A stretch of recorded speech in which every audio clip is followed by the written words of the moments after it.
Hello and welcome to the BSL 12 GosuLeague. Um, my name is MasterReY, and with me here again, Snipe. Hey, glad to be here again. Excited. We're jumping into that GosuLeague action round of 16 today. We're getting it down there, getting to some of the best here in GosuLeague. So I'm looking forward to some great matches today.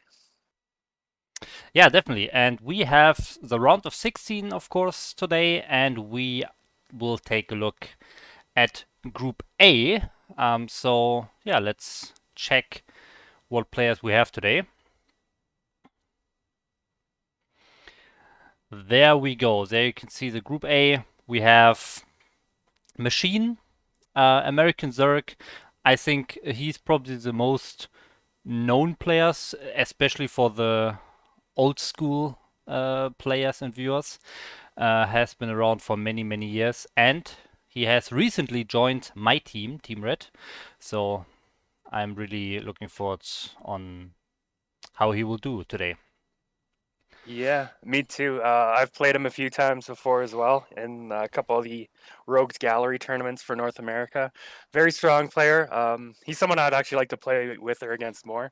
Like he's good enough, he's better than me, and he's good enough that I feel like I can compete with him, but I'll probably usually lose. And players like that definitely helps expose your own weaknesses and mistakes. So yeah, looking forward. I think he can make it out of the group today for sure. But looking forward to seeing.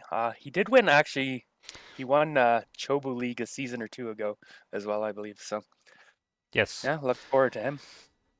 Yeah, let's take a look on how he got here. He actually defeated his round of 32 group with 2-0 in first place as well. Against Itsu. Itsu is a strong Zerg, and the Sakwe. The Sakwe, I actually checked that. The Sakwe beat Machine in the last season, and Machine was eliminated in the last season in the round of 32. This time, however, Machine beat the Sakwe and comes out in first place from his group. So we can definitely see a progress in his skill level. He only maybe half a year or so got back into the scene, and he has been steadily improving since then. So yeah, he's probably one of the favorites of the group. Yeah, Okay. that's good to see. Sakwe is actually in my clan as well, Nas A, but nevertheless, huh? Hmm. Yeah, so that was a ZVP for Machine, and we have another Protoss in this group, which is Sneasel. Polish Protoss, we did cast him in the round of 32 already, and we were informed that he was also in the Pro League 2 seasons ago. So he's definitely a strong player as well. Yeah, everyone in this group looks like they're pretty strong actually. This could be a very, very competitive group. Yeah, we are in the round of 16 of the BSL GosuLeague. After all, this is a high caliber tournament, just slightly below the Pro League. And yeah, there's no bad player in here, basically. Yeah. Yeah, third player in the group, we have one of the few Terrans. We always have very few Terrans in the GosuLeague for some reason. But we have one here in Goku from Peru. Um, I don't have a lot of information about him. Um, Did, what about did we you? cast him last week too? I think we did, didn't we? I know we casted a Peruvian Terran 2 weeks ago, I guess now. Um, It was not Goku, I'm pretty sure. okay, But he did yeah, win his group 2-0, so that's pretty that's good. nice. He has some pretty tough opponents there in his group as well, so maybe he can make it out of this group. It's always nice when we can at least get a couple of Terrans through into the round of 8. Yeah, I also forgot to check Squeezle's result from the last, or to show Sneedle's result from the last group. He That group we did cast, yeah. Yeah, we did cast that, but maybe not everyone has seen our last cast. He went 2-1 in his round of 32 group and advanced in second place, defeating Cyrex, Zurich, twice. So his PvZ is probably pretty good as well. And that's good for him because we have two Zergs in this group today. And this last Zerg, or the second Zerg, last player in the group, is Zoom from Poland. He's pretty much, I want to say he's almost always playing in the GosuLeague, so he Yeah. is very active, very consistent throughout the last seasons as well. Yeah, I agree with that. I'm pretty sure I've seen him in like every season of GosuLeague we've casted, pretty much every season. So definitely a mainstay here and a strong player. So this group's really hard to call. I don't know. I would think maybe I would lean towards like Machine and Zoom or something getting out, but I could see any two players getting out. And I'm really looking forward to a good mix of races in this group. Yeah, I have no idea, to be honest. I don't know Goku's play. I don't know the versus Terran um, shape of our other players. So yeah, I think Machine has really improved a lot in the last few 1 or 2 months, and I think he is a good guess for advancing from this group. But apart from that, I really have no idea. But we'll see. Will be awesome games. Mm-hmm.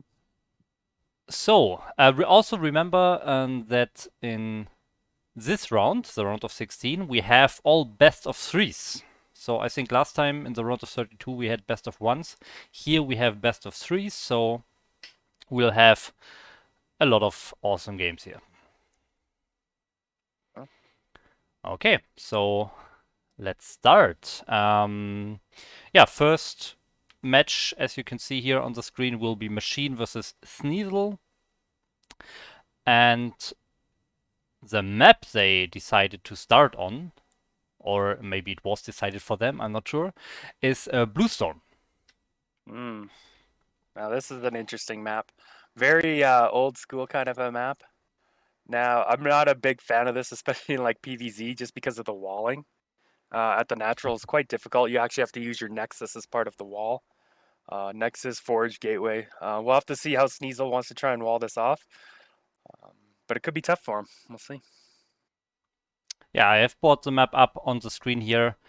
This time we have also sound while showing the map. Yeah, maybe some of the newer players in the scene or newer watchers in the scene, community members, don't know this map because it was played a few years ago and just now recently came back for the season of BSL. But yeah, it's an interesting map. I think it's often goes into these games where you either have one player who wants to finish it very early, or it comes to split map situations. That's at least my experience, especially versus Yeah. Terrans in PvT. But we'll see. Yeah, well, you can kind of see how it can really be split up evenly. You got that little middle ground area where it's high ground on either side, so both players can kind of take a position up on their side, and neither player really wanting to attack across into the other player. It kind of gets into almost a stalemate kind of situation. But that doesn't mean we'll see that kind of thing here. Like I said, the wall can be difficult here for PVZ and look a little weird. Um, so maybe Sneasel just says, "Hey, I don't want to play a game like that. I'll just go for some kind of a two gate and do some early aggression." We'll have to see. Looking at the statistics, it's very slightly favored for Zerg here, but it's so close that you can't really call it one way or another. So Yeah, also, I think these statistics are from, well, most of these games are from many years ago, and I'm sure strategies has changed, the metagame has changed, and I'm not sure if this is a very good indication of the balance of the map right now, but we'll have to find out. yeah, So let's jump into the first game. Machine versus Sneasel on Bluestone. Let's go. Game is starting and we are jumping in any seconds.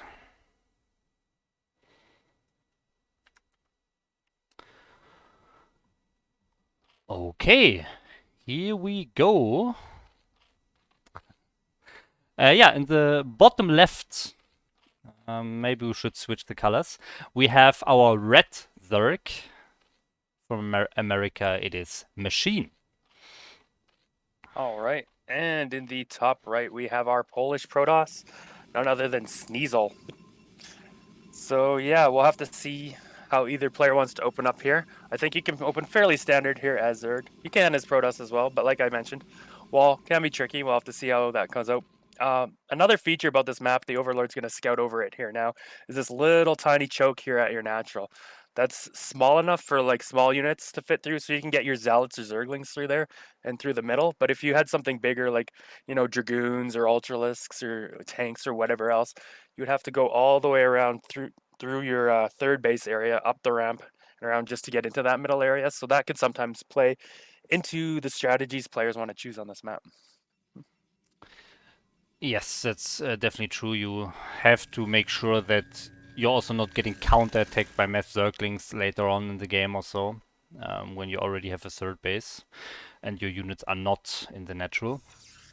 So that's definitely playing a role here. To me, this opening here by Sneasel looks like he put some research into this. You mentioned the wall can be very difficult, but I think this looks like a good wall. He has the pylon and the forge here, and of course a gateway on top of the forge makes a link-tied wall here, so you can place the gateway in this location on top of the forge here, and that would make it link-tied, and then he only has to block the gap between the pylon and the forge, and of course on the left of the forge. Yeah, Of the pylon. yeah, I think that's what we're gonna do here or see here. So looking forward to that, and of course the Nexus will also help block. Well, of course as you can see, Lings could still run around behind the minerals to try and get in, but with a cannon placed properly, it shouldn't be too much trouble here for him to deal with. Looks like he's gonna go ahead and throw down that cannon first, having seen the early pool coming out here from Machine. And he also pylon blocked the natural. Is he going to cancel that? Okay, just cancels it in time. Gets the probe back there. So he's really doing a good job delaying Machine's next base here. Yeah, that was nicely done. And he should be completely safe with that cannon. Yes, 6 Zerglings can kill a cannon, but most Protosses on this level know that that is the case, and if they just block here with 2 or 3 probes, or have a probe ready to build the gateway once the links arrive, that should be no problem. Yeah, he actually put his probe in that little bit of choke just to buy himself a few more seconds. He did get a second cannon actually there by the gas, so he should be perfectly fine now. Yeah.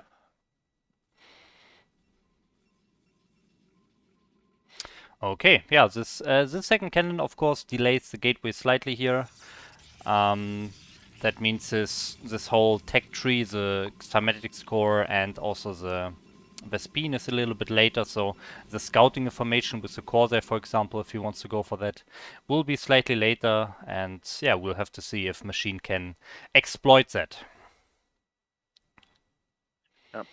All right, so where do the players go from here? Machine finally gets his natural down. He took his third base before his natural there, that mineral only, just because Sneasel did such a good job of delaying that.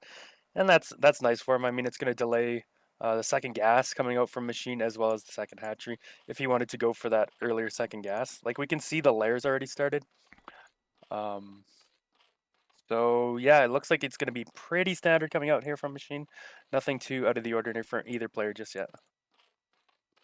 Yeah, I've played some practice matches with Machine, and he definitely had different strategies every time. Like, he went for 6-edge Hydras, he went for an early Hydra bust just to kill the buildings in the front and then mass drones. He also went for Mutalisk one time, so he definitely can play a wide range of strategies here. So yeah, let's see what he uses this lair for. Yeah, very good if you can play a bunch of different strategies. It's always a good idea if you can keep your opponent guessing and they don't know what's coming. I mean, you get some players that just play one strategy, but they play it so well too that it doesn't matter what your opponent does. But like you said, we'll see. Interestingly enough, we're getting a second gateway here from Sneasel before any additional tech. No Citadel or Stargate just yet. So maybe he wants to try and put on a little bit of pressure earlier on, or just bank up a few more zealots for when he does decide to move out. Yeah, so this second gateway can catch the Zerg off guard if he doesn't see it, but in this case, there was an overlord in the main base of Sneasel, and maybe Sneasel thought, okay, if he builds it in the natural, then Machine will not see it. but then there was another overload, so I'm sure Machine has seen the second gateway, and he will probably be prepared for this increased number of zealots. All right, Probe getting back into the natural and the main base here of Zerg. Very good scout. He's going to see everything, know exactly what's going on. Going to see the exact timing of that spire and be like, okay, it's 2/3 done. I should know when he could potentially have mutas. But as we can see, he's probably not going to be going for mutas as he doesn't have that second gas. Most he'll be able to afford is maybe about 5 or 6 mutalisks when that's done, if he does decide to go that route. Yeah, those 5 Mutalisks can already do some work. They might not be able to kill the cannons or anything like that if Sneasel has the defense, but they can definitely defend zealots. They can force the Protoss to stay inside of his natural before he can really move out with the Templars and so on. And of course, it forces the cannons in the mineral line. So, yeah, that can do some work. And he is indeed getting those 5 Mutalisks right now. Yeah, I was just gonna say I would like to actually see him make those Neolisks, just because like we know or he knows there is no Stargate, so they can get a little bit more value, or just try and be annoying and harass. But we do have these 5 Zealots now moving in, gonna attack that sunken colony. The Mutalisks just now popping. I mean, killing the sunken colony is something, but it's not necessarily the best thing in the world to kill. It's not like too much damage. Machine isn't gonna mind losing that sunken colony. It just bought him the time he needed to get his Mutalisks out. Get some lings out and push this attack back. We actually have 2 more zealots in the natural, but those are going to be cleaned up by these mutas and sunken as well. Yeah, but now these 4 zealots, they gain speed in the meantime, and they are now harassing the drone line again, killing 1 drone. A little bit of mining time lost. Overall, I guess we can call it an okay attack. He still keeps most of the zealots alive. Only those 2 in the natural, those seemed like they were not really microed. So that was unfortunate. But overall, I guess it was an even trade. Yeah, we do actually have 1 more zealot at the third base there. Gonna try and harass a little bit more. He snuck that past while the mutas were chasing his other zealots back.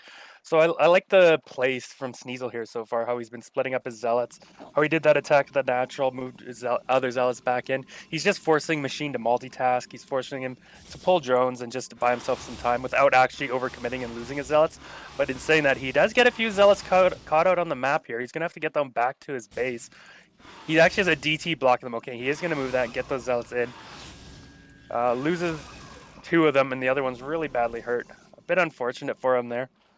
But now that he's got a couple of Archons out, I don't think these mutas are really going to find any more damage. Yeah, and the DT also looks like it's not going to do any major damage because the Sunken is rebuilt. There are overlords.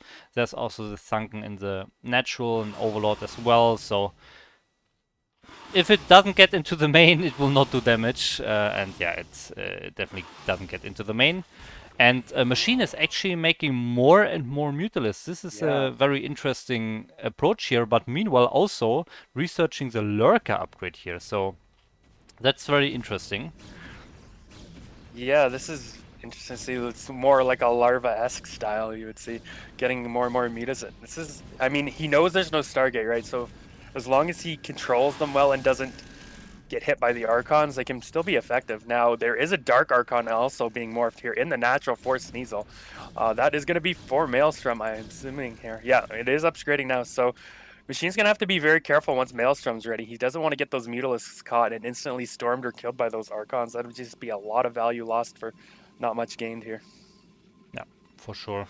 And now Sneasel thinks he has maybe enough against the Mutalisks and is moving out, but I don't think overall it's enough to break the Sunkens and kill the Hydras that, meanwhile, Machine did produce here. So I don't think this little force here can accomplish much. Yeah, I was watching Machine's vision there for a second when he was microing those mutas just to see if he could get vision of that Dark Archon, and he barely may have had vision of it, so I think he probably knows it's there. And if you know the Dark Archon is out, you can start playing a little bit more cautiously. Like, you have to be wary of that, and because you don't want to get caught by that Maelstrom and lose all your mutas. So if he did see that, expect him to play a little bit, maybe a little more cautiously.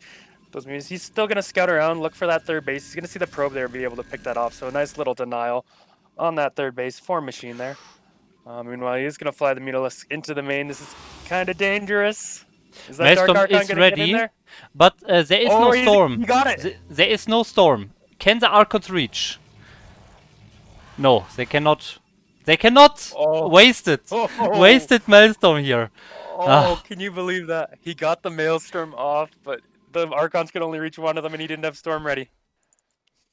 Wow. Oh man, and now he's getting contained with lurkers. I think, man. Yeah, let's watch this action first. Yeah, losing the High Templar here. Oh! Careful, careful there. But yeah, now this is super hard to break out. Getting contained with lurkers. Where is the robotics? Okay, robotics is done. Observatory just building here. And still going to be a little bit for those obs. And like we said, that kind of little choke may come into play here a bit. Like, Sneasel can still get his Zealots out onto the map if he wanted to. Maybe go for some kind of a flank or surround on this position. But he won't be able to get his Dragoons and Archons out of that choke. So... yeah, it could be dangerous because, I mean, Machine does have this high ground position. Now, he doesn't have a lot of units there yet, so he needs to get that Observer and break this position before Machine is able to reinforce it if he wants to actually be able to get onto the map and take a third base for himself at some point. Yeah, and this pylon is getting low, and there's no other pylon powering that rightmost cannon and the gateway and the forge. The gateway is already unpowered, never mind.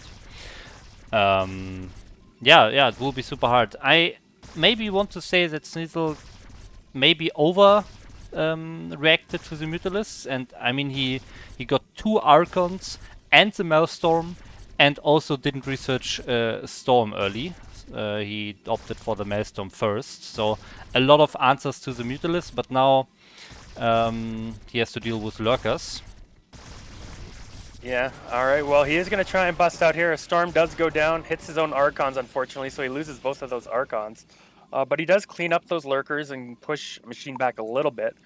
Give him an opportunity to maybe get up on the high ground, although Machine's pushing back in now. We'll see. Another Maelstrom goes down, so not bad. Yeah, nice Storm.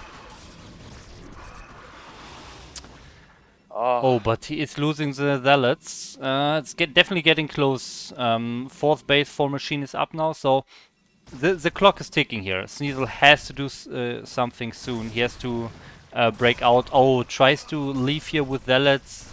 Gets completely shut down. Tries another breakout in the front. Where are the Storms? The Storms need to come right now. Okay, there's one. Does hit a couple of lurkers, 2 Storms there. It looks like he's going to maybe be able to break out of this position, but yeah, like you said, he tried to sneak around with those Zealots. They got lost as well. Oh, he can't really afford to lose this army and all these Dragoons. If his army gets reset, I don't see him being able to fight back into this game.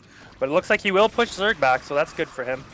Now, pushing Zerg back here, he will hopefully, ideally be able to set up a third base, but critically for him, if he does get that position, it still doesn't have a gas, and this battle's still going on here. I don't know. Yeah, some weird misclicks there by Sneasel. Some of his units on move command here. I think he will barely win this fight anyways, but he lost so much. I'm not sure where we are in this game. The supply definitely favors the Protoss in this situation, I would say. Yeah, just to take a look here now. The Protoss is mined out of his main, or just about here. There's only a few minerals left, so he really needs to get that expansion. But as I was trying to say there, there's no gas here either for Protoss, and Protoss really wants to get that third gas. Like, you can already see he's kind of low on gas here. Just having that third gas will allow him to keep making Templars and Archons, Dragoons, you know, units that he needs to fight back the Zerg. So he ideally wants to secure 2 bases if he can. Now, if he can hold this high ground position here, he will be able to eventually secure bottom right. But looks like he's going to be able to push Machine back here some more. There's only a couple of lurkers. What does Machine have back on his end? Mostly Hydra Ling. Yeah, this not is, a lot. Looking a little scary for him now, yeah. There are no storms, by the way. Not a single storm, so this can be dangerous for Sneasel, but he has the overwhelming army advantage. Observer was sniped, very important here. There's one lurker. Okay, he could avoid this lurker, but overall, without storm, he will slowly but surely lose the fight over time, I think. Or, well, he is getting into this position now. He can start sieging from the high ground on this third base with his Dragoons. And yeah, like you said, Machine was doing a good job sniping those obs, but what we saw from Sneasel 2 weeks ago when we casted him was he doesn't care about one lurker often. Like, he ran a bunch of zealots in and fought against 1 or 2 lurkers a few times. But this time it looks like Machine will finally be able to push this Protoss army back. Like you said, if he had a couple of storms with that, I think it could have gone way better for him, and maybe he would have busted this third base position here of Machine.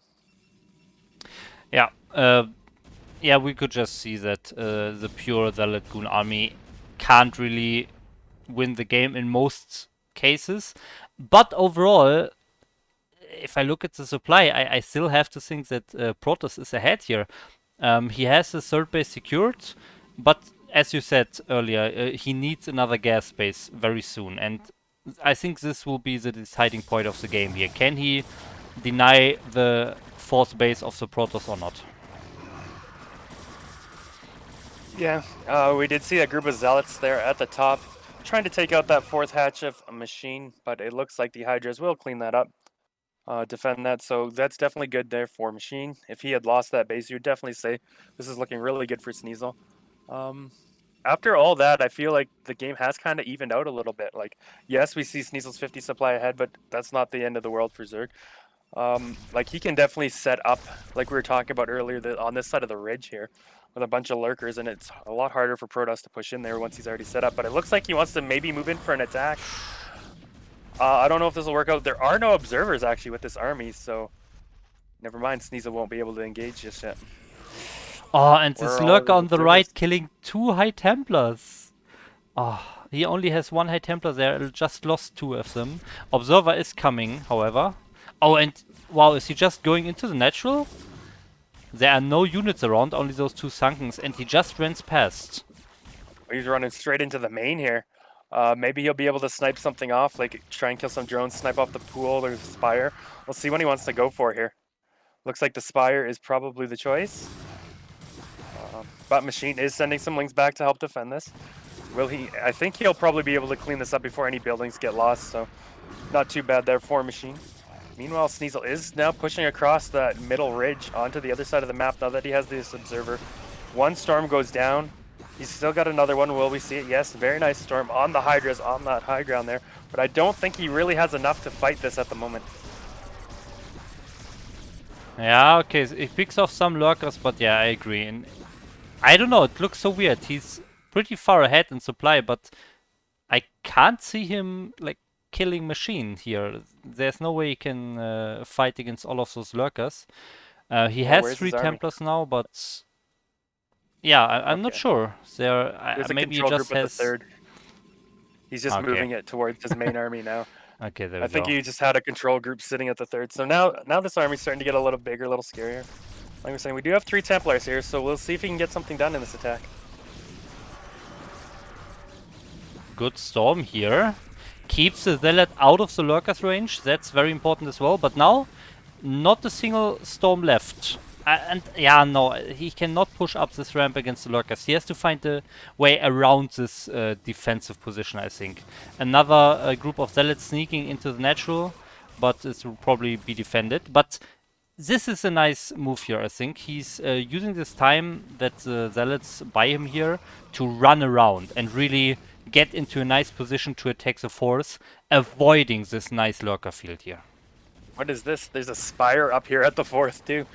Did he just build that when the Zealots got into his main, assuming he was going to lose the Spire?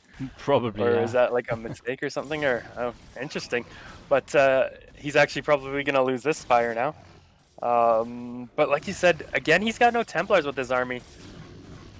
That's a little rough, but he may still just have enough here to hold this position, fight back.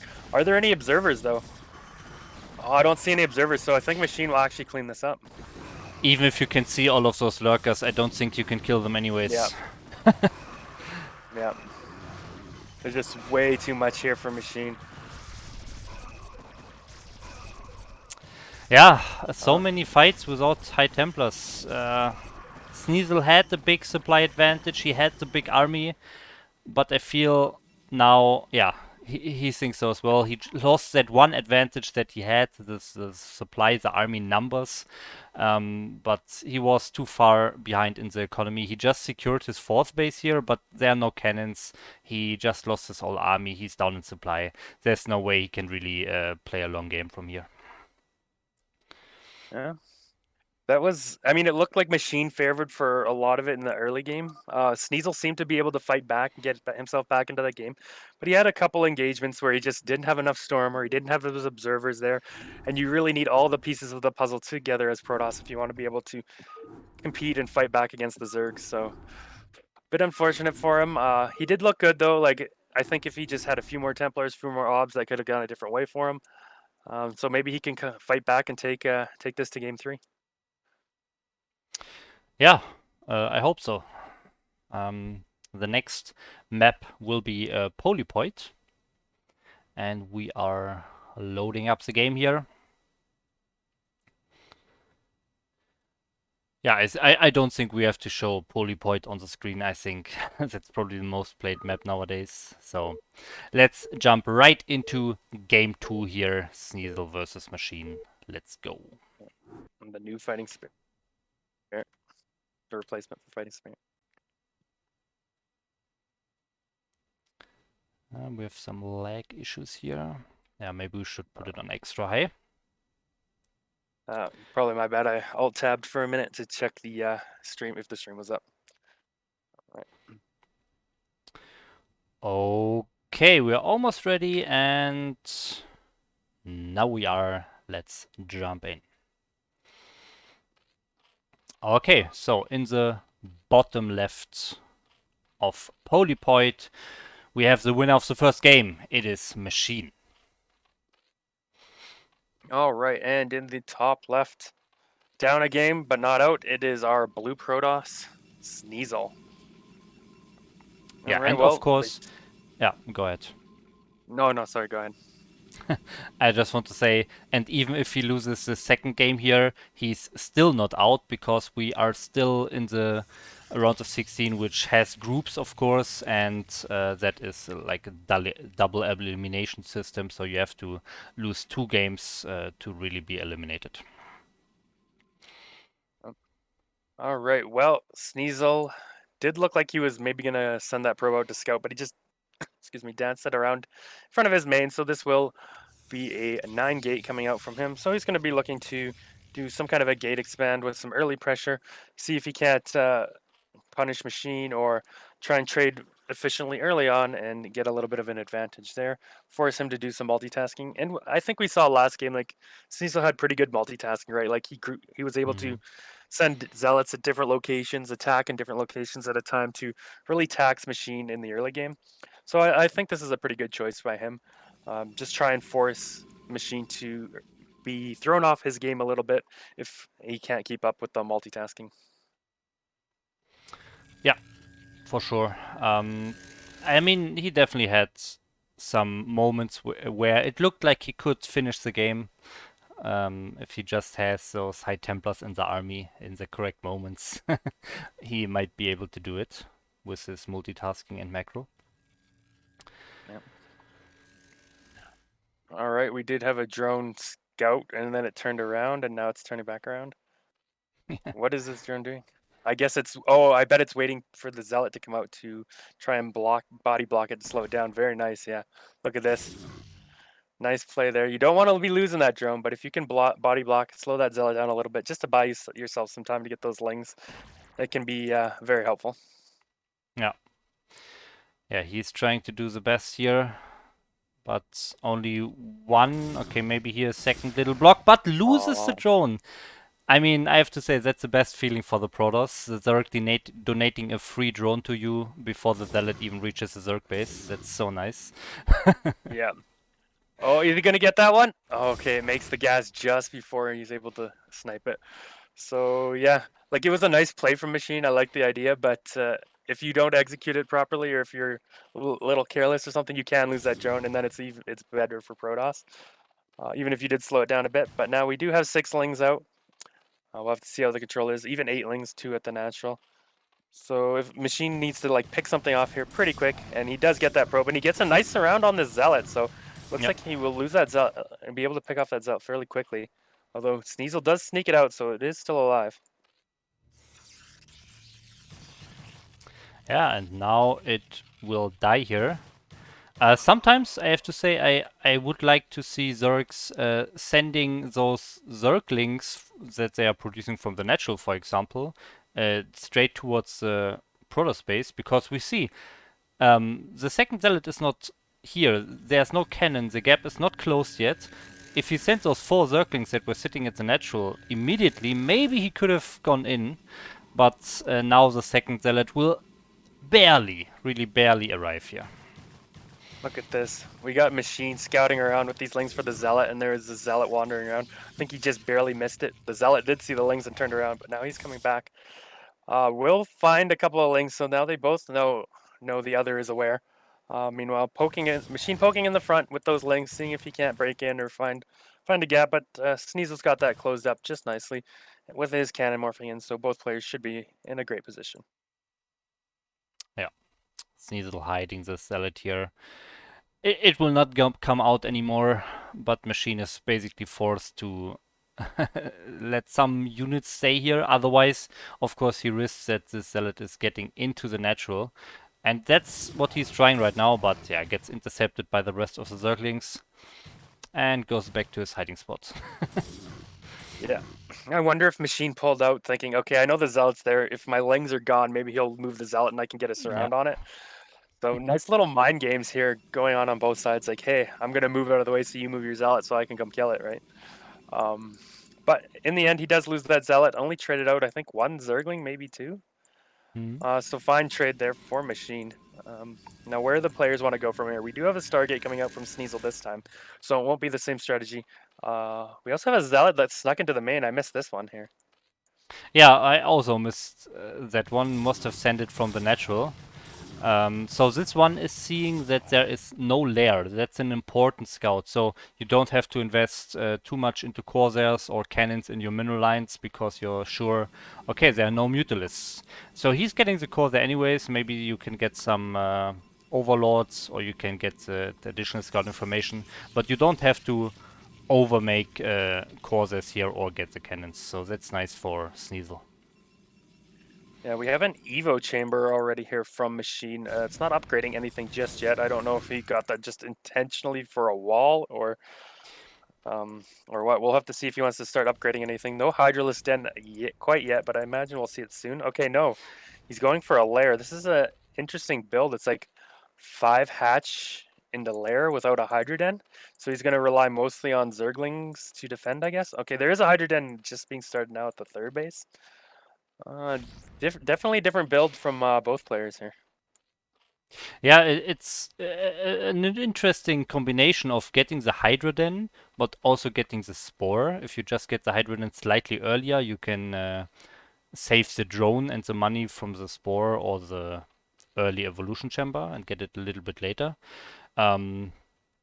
But yeah, he got both now, and he is getting additional hatcheries here. We can see his total hatchery count is up to 5 now. And the Hydrodus upgrades have not started yet. So will he go into Lurkers is the question with that layer here. Yeah, I think that'd be a good guess. Okay, I was about to say he's probably just saving it for lurkers, but as I said, that we do have Hydralisk movement speed started here. Yeah, I don't know what this build is. Okay, we have +1, or we have a +1 attack for the Hydralisk started now as well. So I guess he's just going to go for a powering attack with a lot of Hydras into the mid game here, a lot of +1 Hydras, and this could definitely be effective. Now Sneasel did get the scouting information. He still has that Corsair flying around. So will he be prepared for this? Not only the scouting information, but also the scouting attack possibility with the scout entering the natural here. That's the thing you can do if you see the Zerg investing in a Spore. You can assume that there are no Hydralisks, so you can harass the drones. But then Machine also got the Hydralisk then. So in the end, this scout is pretty useless, especially if he loses this to the Spore. Got one Overlord still, but apart from that, the Hydralisk will make short work of the score. Yeah, okay. it's dead. short, Yeah. short entrance here in this game, killing one Overlord. With a scouting scout. All right, well, we do have an attack from Sneasel now. Speed about to finish? No. Actually, Zealot Lake Speed just started, so this is an interesting timing attack here. I don't know if Machine is going to be fully ready for this. There's a lot of Zealots here. There's a good number of Hydras. The Zealots don't have speed, but there's just so many of them. They're starting to chew through these Hydralisks. But the Hydralists have the speed, so if they have a little bit more room, he can definitely out-micro the Zealots. But here in this very narrow natural, it's a little bit harder. Yeah. But yeah, more Hydralists coming from the third base. Yeah, is he just dead or something? Like, it just doesn't look like he has very many units left over here. There's more Zealot reinforcements coming down here for Sneasel as well. Like, the only thing I would say could maybe save Machine here is the fact that the Zealots do not have leg speed at the moment. But, yeah, there's a group in the main, group in the natural. Machine is really being... I don't think he can hold this off. Man, he lost so many Hydras by just not microing them when they were walking to the rally point. He lost like 5 Hydras total at least. So, yeah, with that, I don't think he has enough units. Here again, some Hydras not being microed here. Maybe he can barely defend it in the end, but this was a lot of damage. The mining time lost, the drones lost. And critically, we do have leg speed done now, so these Zealots are so much more powerful with leg speed and being able to run around and get surrounds. But they're like in the main, there's no drones mining in the main. It's like Protoss owns the Zerg main, and he's even going to get a little bit of a flank here on the Hydras. I think he's done it. I don't think Machine can defend this anymore. Yeah, not anymore with the leg speed here. That should be game for Machine here, and Sneasel should even this out, this match, with a 1-1 score here. GG from Machine. Yeah, that was a very weird or interesting game. Like both players' builds were a bit unorthodox, right? Like I was a little confused of what Machine was doing. Maybe he missed something, misplaced his Hydra Den for the Evo chamber or something. Or maybe it was intentional. Like I don't want to talk anything bad about him because he's a better player than me. But both players played a little bit unorthodox, a little bit different builds, and Sneasel came out on top. So because of this, we get a game 3, which I'm excited to see now. Yeah, for sure.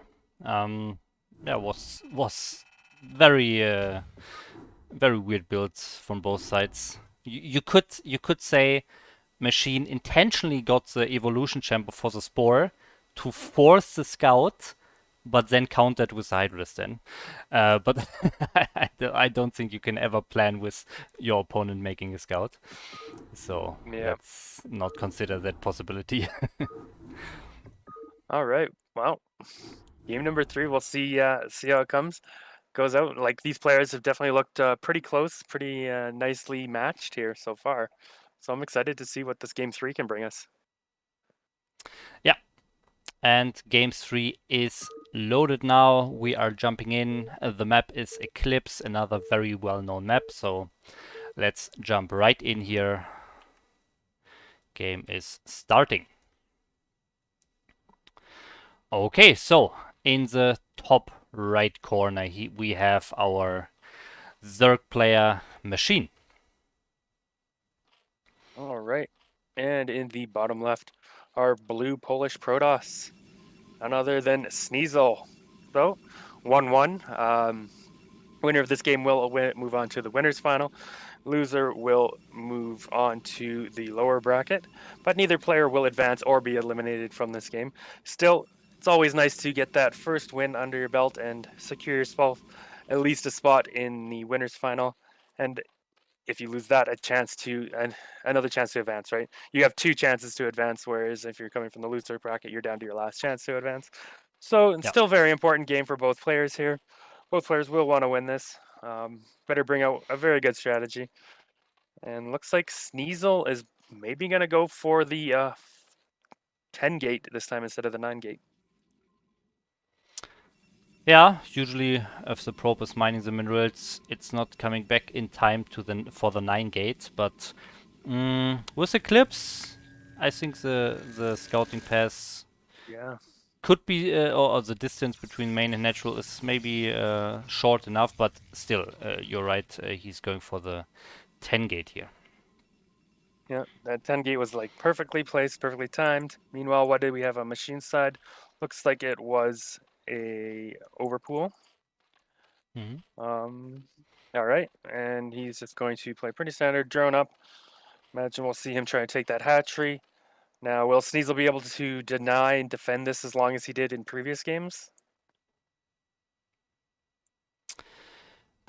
Yeah, I'm not sure.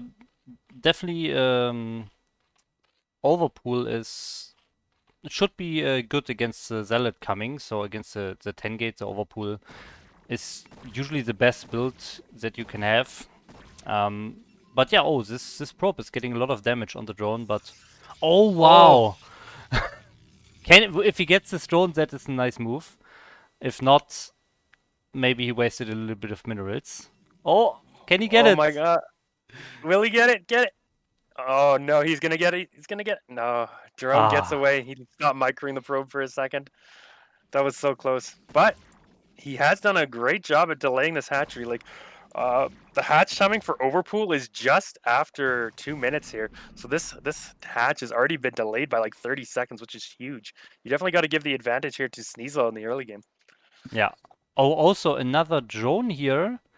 I'm not sure if that was another blocking drone, but that was also not mining and very far away. He could have used that to place a third when he had 300 minerals instead of waiting until this probe is scared away. Yeah, now the natural was delayed big time. The third just slightly delayed, and now he tries to do some counter damage, and the forge is only halfway done, so this cannon will take a long time. But he has the third zealot popping out here, so it should be fine here for Sneasel. Yeah. Good opening for Sneasel. Now, I don't think Machines. He keeps trying to get that gateway, but I don't think he's going to get it now that the cannon's just about to start any second. Maybe not. Okay, he's gonna try and skimp on the cannon here for a bit. He's like, you know what? I think I got enough zealots. You're not pressuring my gateway anymore. I don't need the cannon just yet. I'm gonna go ahead and get my gas. Maybe even see him get his core. Okay, no, no, maybe yes. Actually, wait. He could still get that I'm core not before the sure. cannon. Cannon's not coming, core is not coming. He has the 200. Yeah. Where is it going? Where's it going? It's All a right, core. there's the core. Yeah. So he's playing this like pretty greedily, but he can kind of get away with this right at the moment. And yeah, I mean, I'm favoring Sneasel here. He's playing a really nice game. Got that early advantage.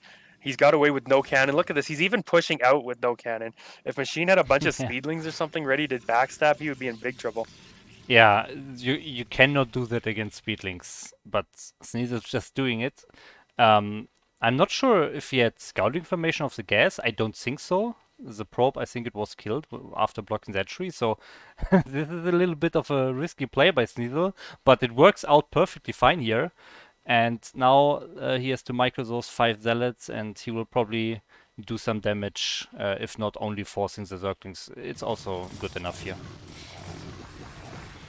Yeah, we'll see. I mean, he is does have his back against the wall here a little bit, so that helps him trade a little bit more effectively against these Zerglings. But Machine is doing a pretty good job of dealing with them. He's already killed 3 of those zealots, 2 more. So I don't know if those zealots traded as effectively as Sneasel would have liked. Um, Maybe he could have turned around instead once he had forced all the Zerglings, just to save those zealots for his next big attack. But he will lose the last of those zealots now, and I think that was actually better for Machine than it was for Sneasel in this case. Yeah, I definitely agree. He had the zealots very spread in a big line. I mean, if you have those 5 zealots very compact in a small area, they can get way better trades against Zerglings. But he had them really spread out, so individual zealots got a lot of Zerglings attacking them with a lot of surface area. So this was definitely not a good trade. So Machine keeps all those Zerglings and maybe can use it a little bit later as well. Yeah, I think that definitely helped Machine catch up a little bit more into this game. Now, what do we have? We do have Sares, and we have the +1 air weapon started for Sneasel, so he's probably going to be committing here to more Sares than we've seen in the previous two games. More of a +1/+1 type style here. Just going to bank up a bunch of Sares and Zealots and move out when he's got +1 on both. Does move out with a couple more Zealots, and he's going to get them caught. Does lose one. Bit unfortunate for him there. He does save one, which is always nice, but losing those Zealots is not what you want at this point in time. You really want to be banking those up for your next move out. Yeah. This Corsair is moving out. There are two Overlords, so I'm sure he saw the first one. Maybe he can do a little scout. He's opting to scout first instead of killing the Overlord. That's usually, yeah, the safe way to approach this, because if you kill the Overlords and then there is a Hydro bust coming away, you could straight up die. But he's scouting first, and now he probably tries to get back to the Overlords. Scout does confirm that the lair hasn't finished yet and is still building. So that's a very nice scout. He knows, okay, there's no threat of mutas or lurkers anytime soon. Continuing to scout around with this other Corsair, maybe checking the bottom bases there, just to see if Zerg maybe took a sneaky base or tried to get away with something down there. Confirms there's no base down there. He's just going to scout around, maybe see if he can pick off some Overlords or what else. Stay on top, which is very important, obviously, in PvZ especially. Now, we do have some Zealots moving out onto the map. Yeah, Is +1 in speed almost done? Yeah, okay. It's getting pretty close. Yeah. So by the time he gets across the map, those should be finished. Will Machine be able to defend? And those two Corsairs didn't get a single kill so far.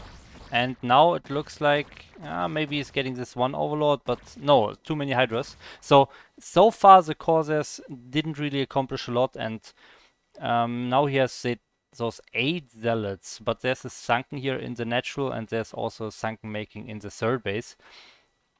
I think Machine is fine here. We'll have to see. He is going to move in. Okay.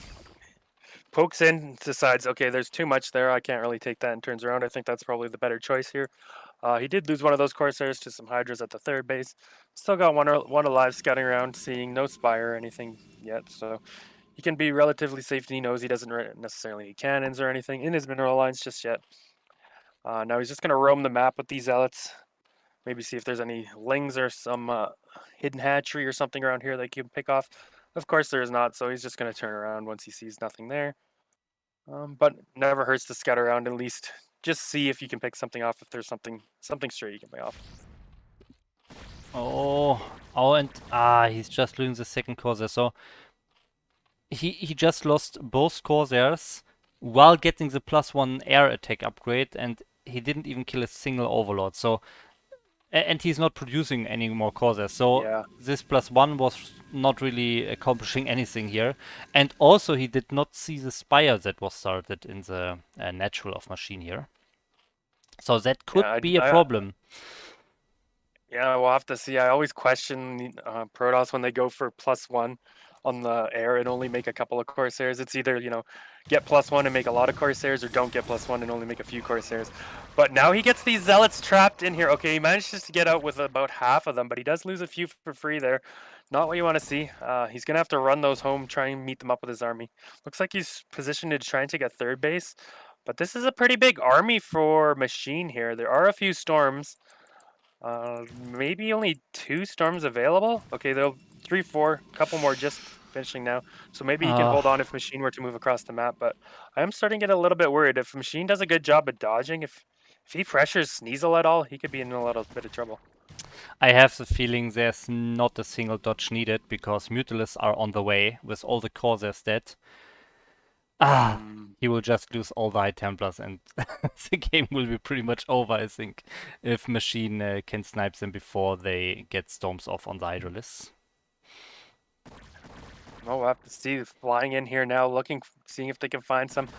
Now, the Mutalisks are flying past the army, so they're going to miss the High Templars. They could potentially get some good storms off here. One storm goes off, but it only hits one Hydra.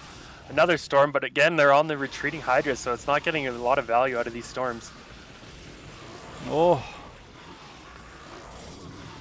Machine is losing a lot of Hydralisks not being microed against Zealots, but overall, it doesn't matter how many free Hydras you lose.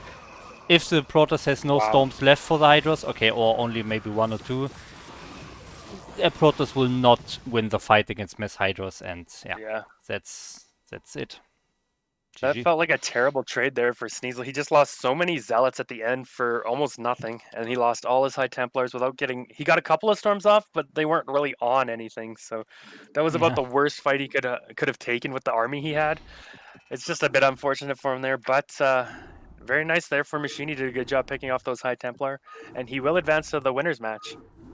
So, Yes. One last comment about the match. It's even more frustrating if you go for +1 air attack and then you get like 4 or 5 High Templars killed by 4 or 5 Mutalisks. That was very unfortunate here for Sneasel. Okay, yeah. but now we have the next match coming. Let's take a look at the group again. Here we have it. So we just saw Machine taking it 2-1 against Sneasel, advancing to the winners match here. And Sneasel will have another shot in the losers match. And now we have our Peruvian Terran Goku against the Polish Zerg Zoom. And yeah, of course, the winner of this match will play Machine in the winners match, and the loser will play the elimination match against Sneasel. All right. Yeah, I wonder how TVZ fares on this match or this map. Is it more? I feel like it's more of a bio map, maybe, but just because there's not a ton of bases you can take, your third base isn't going to have gas if you're going mech. Just it feels more bio-ish to me, but we'll have to see. Maybe I'm sure Goku knows better than I would, and we'll have to see what he wants to go for. Yeah, but I definitely agree. I think bio is definitely more common on Bluestorm. Yeah, but let's find out in the game. The game is loaded up, and we are jumping in right now. Okay, the score is of course 0-0. Sorry about that. Okay, so in the bottom left, we have our blue Terran from Peru. It is Goku. All right, and in the top right, our red Zerg, ZZZ, also known as Zoom, from Poland. All right, of course. Oh, I'm so sorry. I put zero no. in instead of Zoom. Guys, Zero is playing in GosuLeague. You heard it Okay. here first. All right.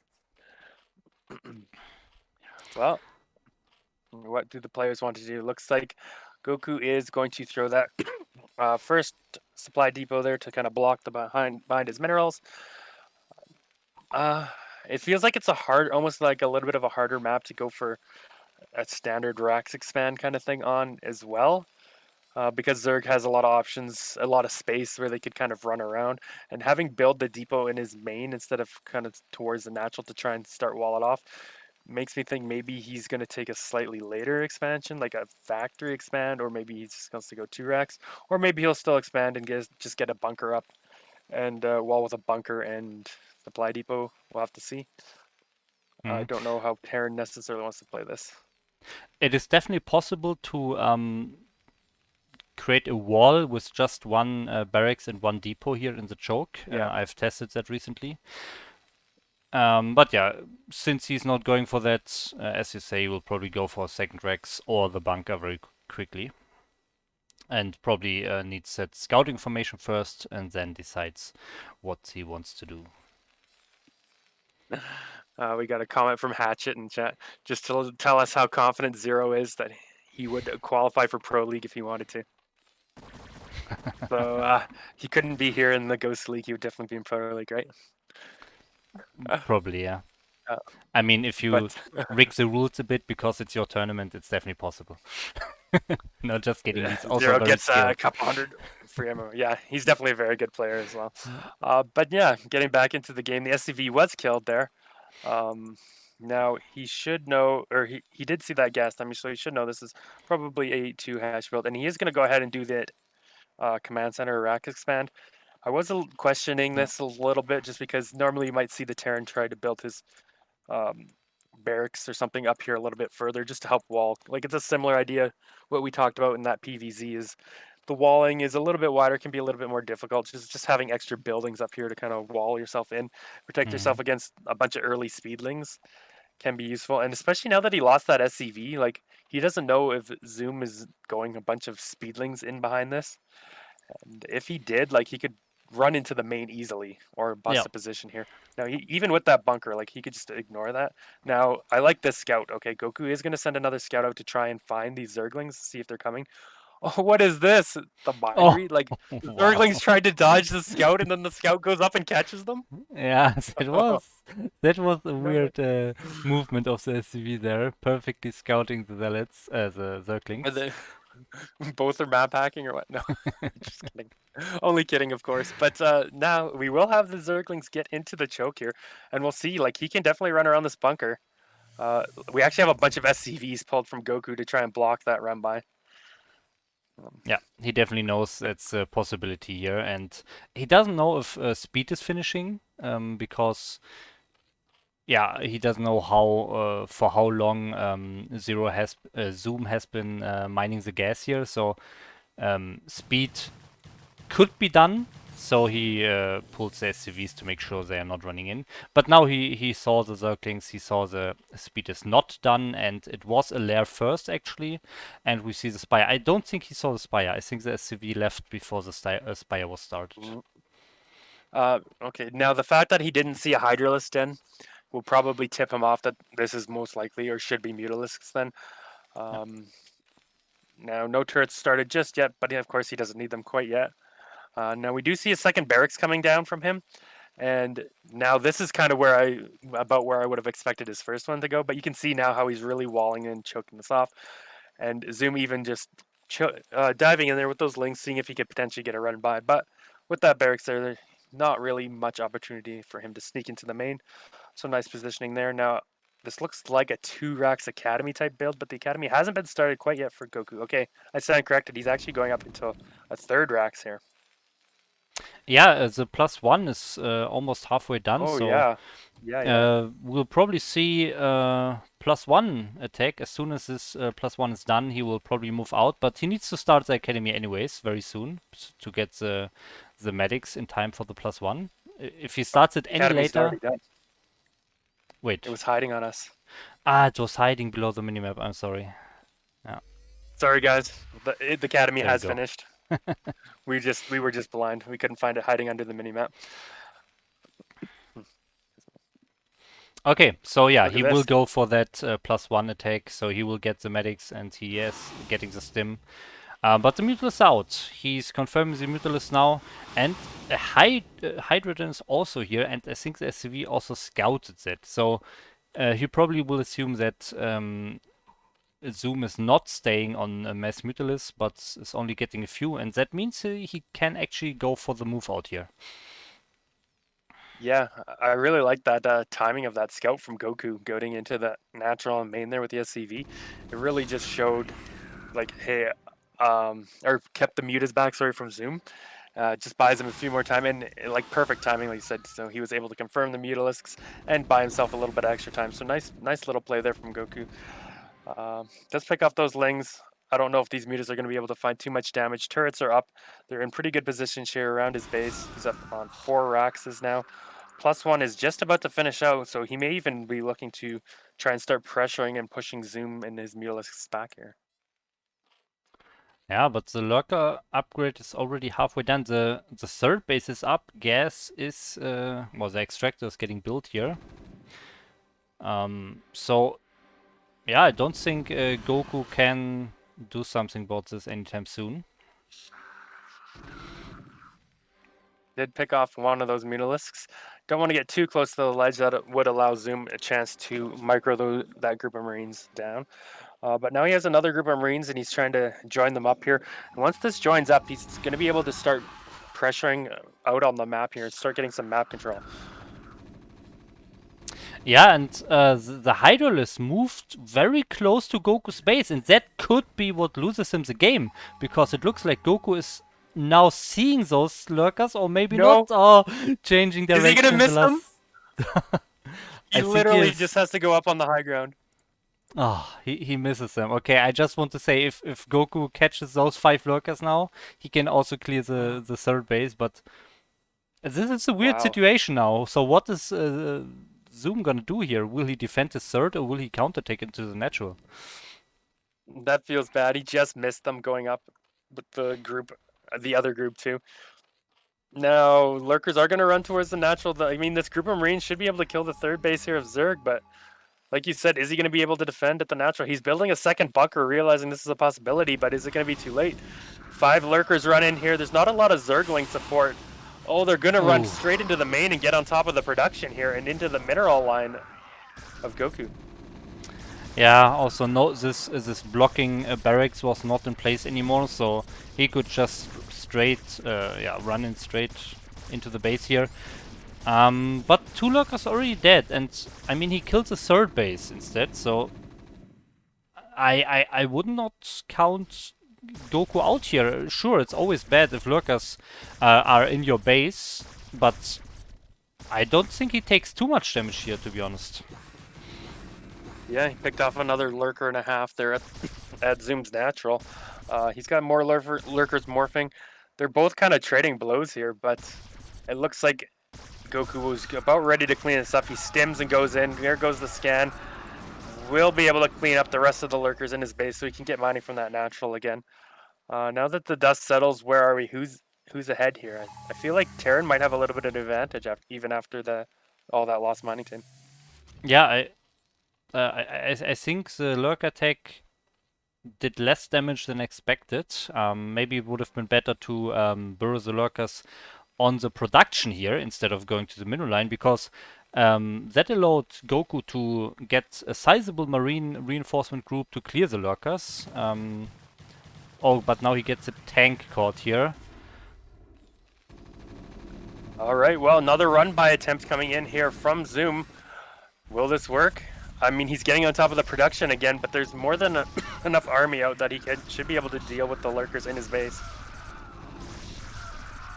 I think this one is a lot better here. Yeah. Those lurkers trading really well at the moment. They're all pretty low on health, so... Oh, where's the scan? Where's the scan? Oh, Loses the gas as well. also no medics around for those first 10 marines, so that was a very good trade for for Zoom.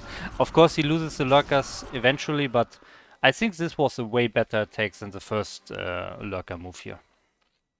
Yeah, I would agree. Now he is retaking his third base on the top left here. This is kind of on Goku's side of the map, so I feel like he's hoping this one kind of goes out and scouted, at least until he can set up like a bunch of lurkers and sunkens or something, get a defiler out. Because we do see he is taking up to those defilers now. His defiler mount's about halfway finished. So they will come into play here shortly. Goku really needs to get out onto the map before defilers start becoming a factor. If Zoom can get across the map with his own defilers on top of Goku's base, it's going to be very dangerous and very, very deadly for him. So he really, really needs to start pushing out. Looks like he's kind of maybe sitting back and wanting to poise to take a third base. However, I don't know if this is the right choice. To be honest, this group looks so small. I think Zoom can just overrun it. And yeah, he's thinking the same, and he's doing it. Yeah. Oh no, this looking very bad for Goku here.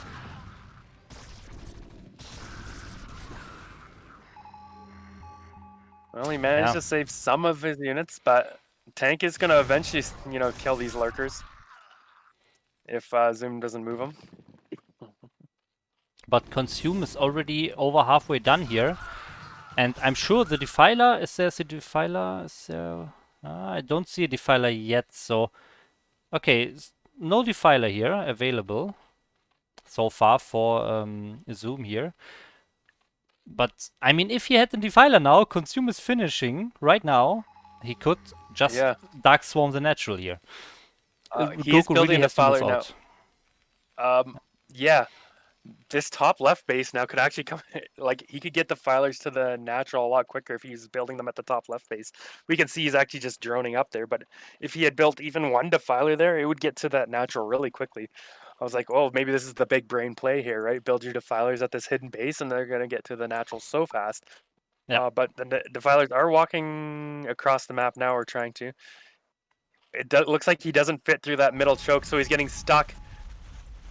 Oh no. Ah, okay. This Here. is Yeah. yeah, this is buying Goku a lot of time actually. And we do have a Oof. drop in the main as well. Oh wow. Wow, all the drones are dead and the Defiler mod is getting killed. The Sunken Colony will not save this. And Goku's even moving out with the rest, so it looked like a super nice position here for Zoom, but now it looks like the world is falling apart for him here. He's losing on all fronts in his main base here. He's now losing this mineral only base probably. Yeah, his top left base was also scouted by a Marine as well, so Goku is aware of that. Like, this looked really good for Zoom just like a minute ago, but he couldn't get his defilers in place quick enough, and now his whole army is just doing nothing while his base is dying. Like, he's got a bunch of lurkers and lings at home, and they just stayed at home. They didn't really try and help defend, or he didn't use them to try and pressure, and now he's just losing everything. He's just falling apart from that one drop and the little attack here at the third base. Yeah. And that one Defiler that got stuck here in the natural is now used to cast a Dark Swarm on Over itself. no units. So, Yeah. yeah, really unfortunate, man. He had the timing, he could have had a Defiler to cast Dark Swarm on Goku's base, but now Drop. just Top everything, left. yeah, not working, Yeah. yeah. Yeah. Okay, There's another counterattack. drop top left. Wow, Too, so many yeah. tanks. Yeah, I mean that's all he could do, right? He took so much damage. He's like, I have to go all in. I have to try and bust him. I have to do something. But like you said, so many tanks there. He couldn't break in, and he was being dropped in the top left here as well. He was Yep. about to lose that base. So GG. I mean, it looked like Goku was just about dead, and then all of a sudden, one little play, and he comes right back. Terran just destroys the Zerg and takes game number 1. So well played from him. Yeah, definitely. It looked like Zoom sadly didn't see his own consume timing. Like his consume was done if he made that Defiler at this forward hedge. He really could have prevented this, but yeah, now we have Goku up 1-0, and now we go into the second game. Any seconds?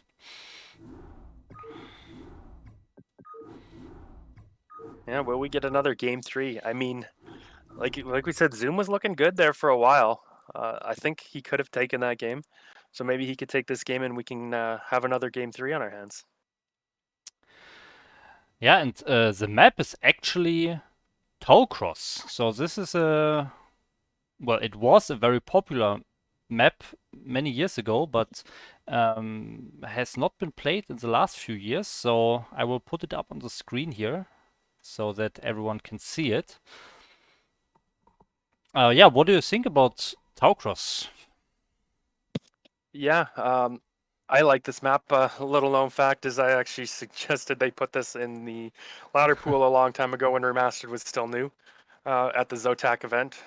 But no, Ah, okay. it's a fun map. There's definitely options here. Like there's little cliffs above the naturals you can see, which can be good to micromutas from, but you can also do things like drop tanks up there and start to kill the gas or to try and kill some drones or something. It's really annoying as Protoss when Terrans do something like that. Very wide open mains as well. So like if you look at the left side of the map with that red starting location, a lot of area that Mutalisks can just fly in and try and attack. So it'll be hard to kind of defend everywhere in your main as Terran. But we'll have to see. Like he could definitely go for mech if he wanted to. Again, it could be a little bit harder, just limited on the gas bases and how you have to expand. So we'll see.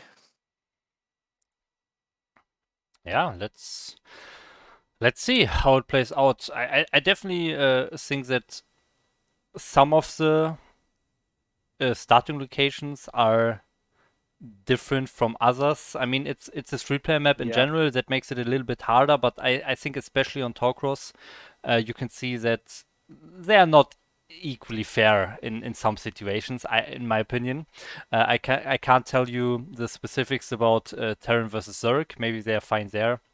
But there are definitely some differences for Protoss players. But yeah, Yep. let's see how this TVZ plays out. Especially kind of looking at the 6 o'clock position too. Like you can see the minerals aren't against the wall or anything. Yeah. Like there's so much room behind the minerals at the 6 o'clock position. Both the other two positions, minerals are right up against the edge of the wall in the main base, but there's like a whole other base behind your minerals in the bottom spawn. So that can definitely come into play. But we'll see if Yeah, anyone even gets that. yeah, 100%. This, like, for example, the top right, it's in a corner, so Mutalisk cannot fly around that easily. There's only a little bit of surface area for the top right main base and natural, Mhm. while on the bottom and also a little bit on the left, the Mutalisk can basically attack from any angle. So that could change a little bit, or that could change the game a little bit. But yeah, let's find out. And we start game 2 here between Goku and Zoom.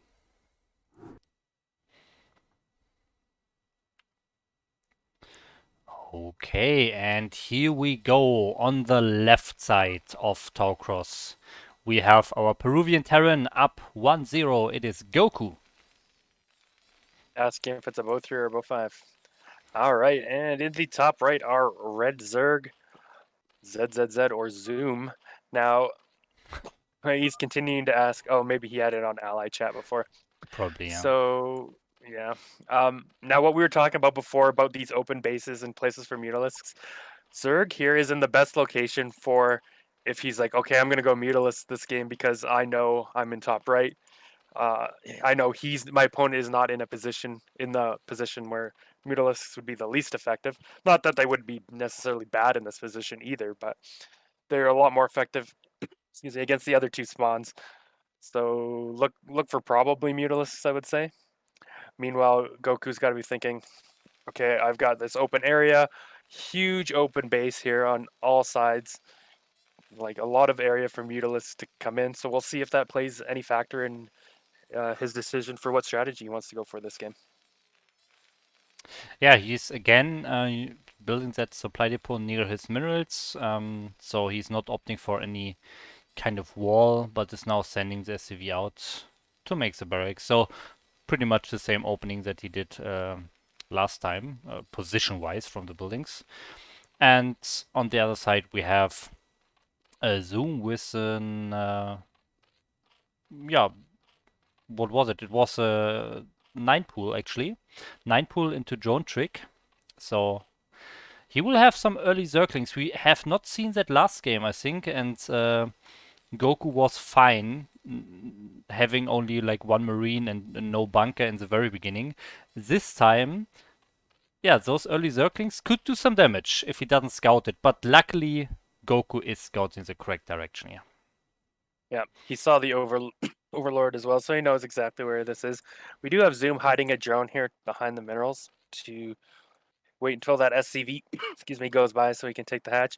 Oh, Oh, that clever. timing there almost was perfect for Goku to still block that, but he does see the hatch go down, and he will see these Zerglings now on the way to his base, so he should be able to prepare for this. Yeah. Cannot get into the main and scout the gas. That's also very important information you want to have against Zerg. So he's not sure if this is fast speedling or just 6 normal links here. So he has to take this seriously. He has to make the bunker, and yeah, he is doing that. He's also pulling some SCVs for the additional block. So he's taking this seriously, and that's good for him. Yeah, I don't think he's going to take any real damage here. Of course, it forces the SCVs off the line and everything. But it's not too bad considering Zero went or Zero. Now I'm doing it. Zoom went for the fast pool and lower economy for himself. So both players should be okay here. Maybe you'd say Goku got a little bit of an advantage, only having to pull a couple of SCVs here to fully block. But either way, this can still transition just fine into a normal game. Yeah. We see a different. Oh wow, Goku trying to just run the SCV straight through the Zerglings, hoping that Zoom is not seeing that. But yeah, Zoom is on top of things and blocked this first SCV and is also making sure the second SCV cannot really get out. Will he send a third one now? Now's the time. Okay.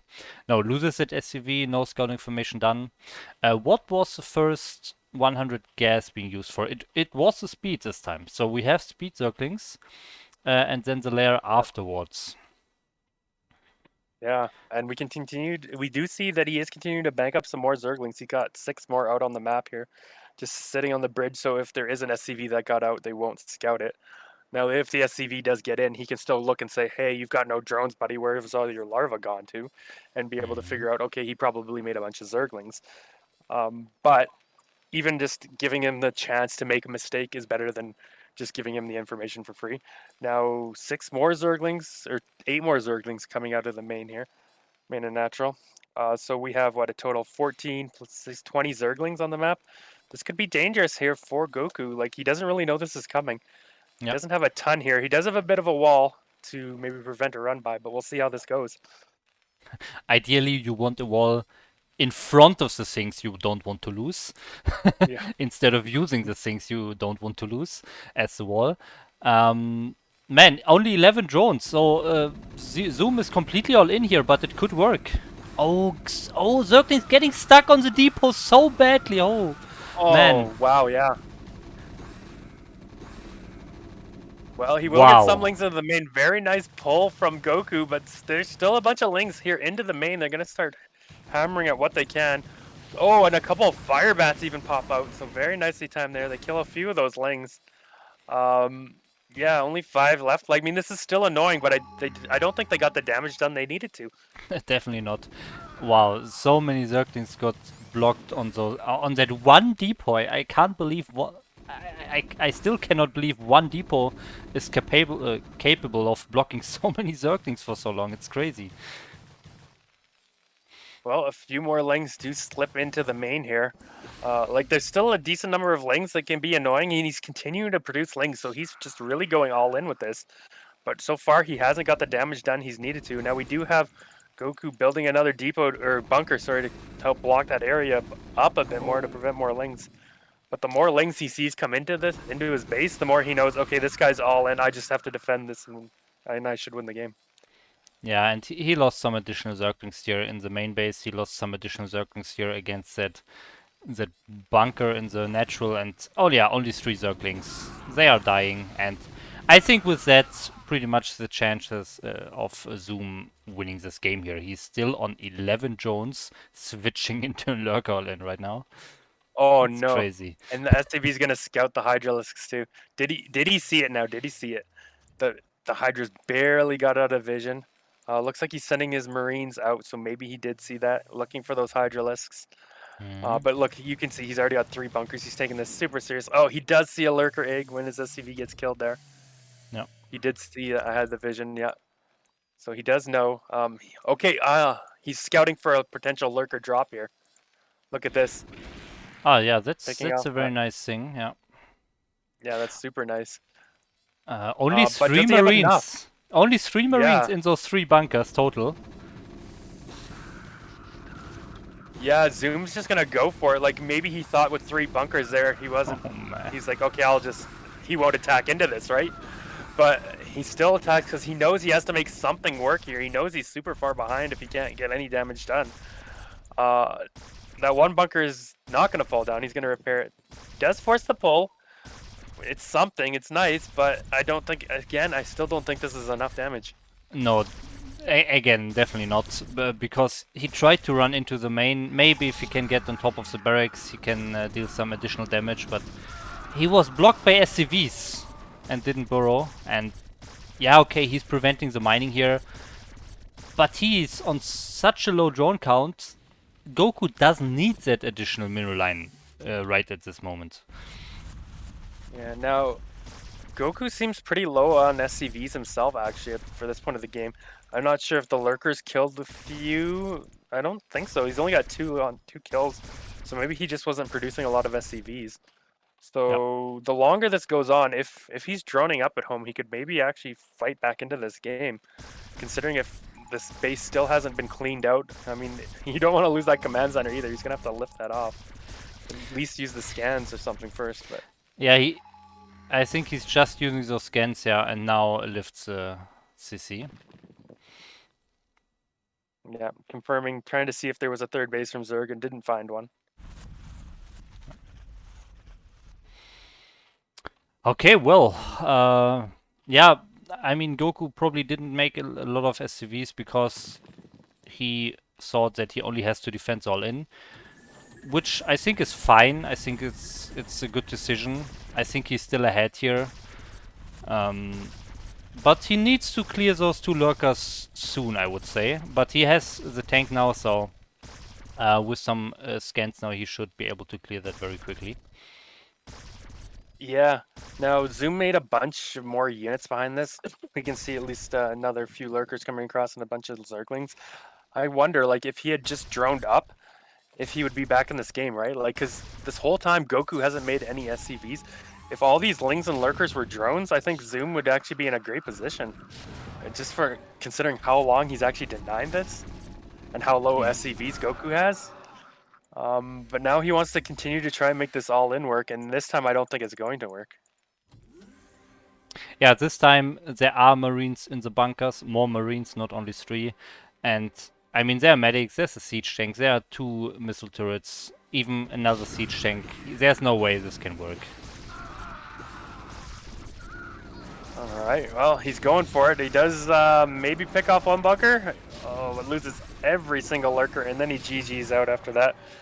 Yeah, like, it's hard to say. It's easy for us to say from our position, like, Zoom could have just gone for a bunch of drones, and I think he would have actually been in a great spot. But instead, he went for those extra units and tried to bust, and he just lost. But from his perspective, he's probably thinking, "Oh no, I've lost this game, right? Like I didn't get enough damage done. I'm so low on drones. There's no way I can come back." But from what we know, Goku really didn't have a lot of SCVs, and had he droned up, he probably would have been able to fight back in that game.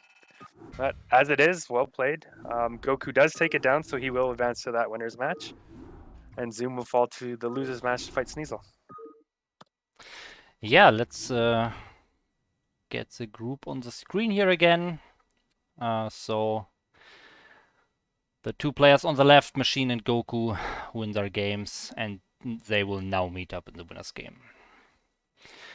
Which is also a TVZ, of course, so Goku can play the same matchup again. Machine has to switch a little bit. But yeah, I think we are jumping right in. The map is Taucross again. So first map of the winners match between Machine and Goku is again Taucross. So let's jump right in again. Yeah, I don't think we'll see something quite like we just saw there, because to me, Machine is more of a standard or more of a macro kind of style player, where as Zoom can pull out those aggressive strategies. So I think we'll probably see something a little bit more macro based, but you never know. This time we can't use the red blue. We gotta switch colors back. Yeah. Okay. Let's go. Okay. So in the teal color on the left side of Taucross, we have our Terran Goku. All right, and in the 5:30-ish position, 5 o'clock position, we have our black Zerg from America. It is Machine. All right, well, we do have a Terran in the final, so nice to see. Will he advance? Still remains to be seen, but either way, one of these 2 players will advance and move on and be our first player actually into the round of 16. The other player won't be eliminated, of course. He will be in that final match, awaiting the winner of Sneasel versus Zoom. Yeah, that is correct. Okay, so Overlord scouting in the wrong direction here. So we talked about this earlier. If the Terran is in the top right, it's a little bit easier for him to play against Mutalisks. But we can see that's not the case. Machine is scouting there. And yeah, it's going for a hatchery here. 12 hatch for Machine. Yep, pretty standard standard stuff for coming out from him.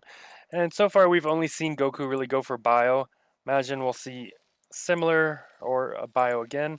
Once again, he hasn't taken that gas yet, but yeah, up on 13 supplies, still no gas, so this looks like it will probably be another bio opener or Rax expand coming out here from Goku. Yeah. So in the first game, he did use a one Rex engineering bay build, and then added the second Rex after the engineering bay, and maybe even after the academy. I'm not sure. So he went for very fast +1 and stim. In the last game we saw here against Zoom, where he had to defend the all-in, he went for double Rex right away. So that is a little change here in Goku's play. But I'm curious to see what he opens up with here. Well, he excuse me, he is gonna find Zerg first here. Oh, actually, he sent a double scout. Never mind. But he is gonna find Mhm. Zerg either way and confirm that there was a 12 hatch. He is gonna confirm the gas has already been mined, so he should know. Okay, I'm up against a 2 hatch build here, which is pretty common, pretty standard in the meta these days for Zerg against Terran. Yeah, and if Machine wanted to use the first 100 gas for the lair, then he gets it scouted, but he's doing it anyways. So yeah, Goku gets all the information he needs here. Can also see that the drones are still mining. So I think there are builds where the Zerg pulls out after the initial 100, or at least pulls out like 1 or 2 drones. Here he's still mining with 3, so that usually is telling the Terran that there is also circling speed coming. So that's very good information for Goku here. Yeah. So he'll know exactly what he's up against. Gets his bunker, knowing there's lings on the way. Even pulling a couple SCVs. We have seen him play pretty safe in these positions and make sure he's got a wall or pulling SCVs to block, just not wanting to die to any early attacks. Machine's just going to poke in, see the bunker, turn around and be like, okay, you're safe. I don't need to attack you. I don't have to attack you. I forced the bunker. We're good. Looks like it will be on Terran's side, 2 Racks Academy build.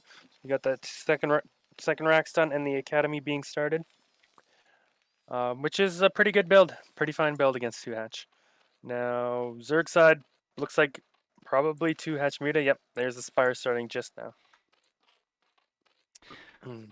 Yeah, and again, Goku is getting this SCV in here and is Yeah, getting the perfect scouting information once again. So he is confirming the Spire. He knows the timing of it. That's very important. All the Terrans on this level have the timings mapped out. When they know the Spire is that much done, they know when to start the turrets, so they are done in time for the mutas arriving. So that's very nice for Goku here. But so far we don't see an engineering bay. yeah. No, I agree. Like, this whole series, Goku, or group Goku, it keeps getting these SCVs in. So, very good by him getting that scouting information. And as you say, that there is the eBay just starting now. So, he should have that finished and be able to get his turrets up in time. But like we were talking about the last series, he is in this position where there's a lot of area or angles the mutas could come in from. So a lot of area he has to cover, right? If he was going to start building turrets, he could pick off depots. He could go for those racks. He could go for the academy. He can even go to the natural. There's just so many places that he's going to have to be able to cover with these mutalisks.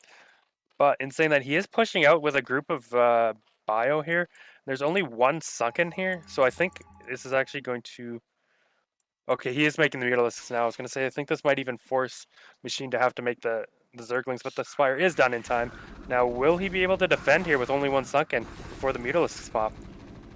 It doesn't look like that's the case. The mutalisks are definitely needed here, but will he lose the drones for this? Okay, losing one drone. Oh, the mutalisks. Okay, barely get away.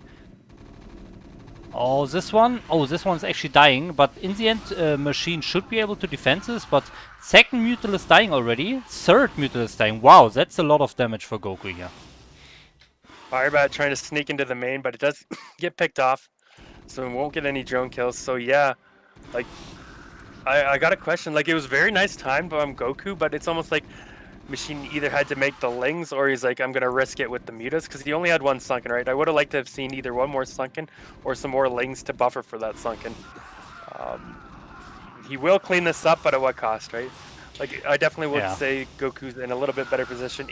Yes, he lost his whole army there, but he did a lot of damage. He forced a lot of lost mining time, killed like, what was it, 3 or 4 mutalisks, killed a Yeah, couple of four. one drone at least anyway.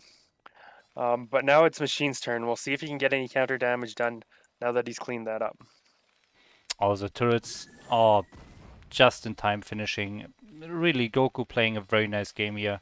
Yeah. Um, And by the way, this attack was also only possible because he had the exact Spire timing scouted with the SCV early on. So he knew he could start moving out from his natural and hit at the perfect time before the Mutalists are out.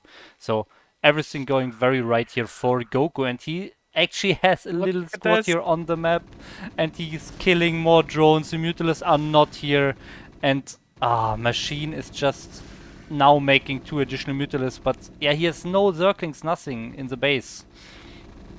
I think he's gonna get this hatch. Maybe. If he if he focused it, he might have been able to kill it. Okay, he will clean this up.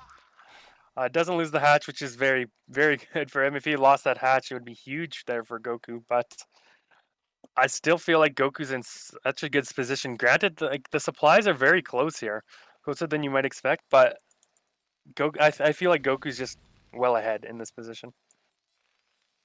Yeah, he also he saw that the drones were mineral walking out of the natural, so that means that Goku should know there's a third base on the map, or maybe there could be an overlord on some minerals and Machine clicked that, but he probably assumes that there's a third base already.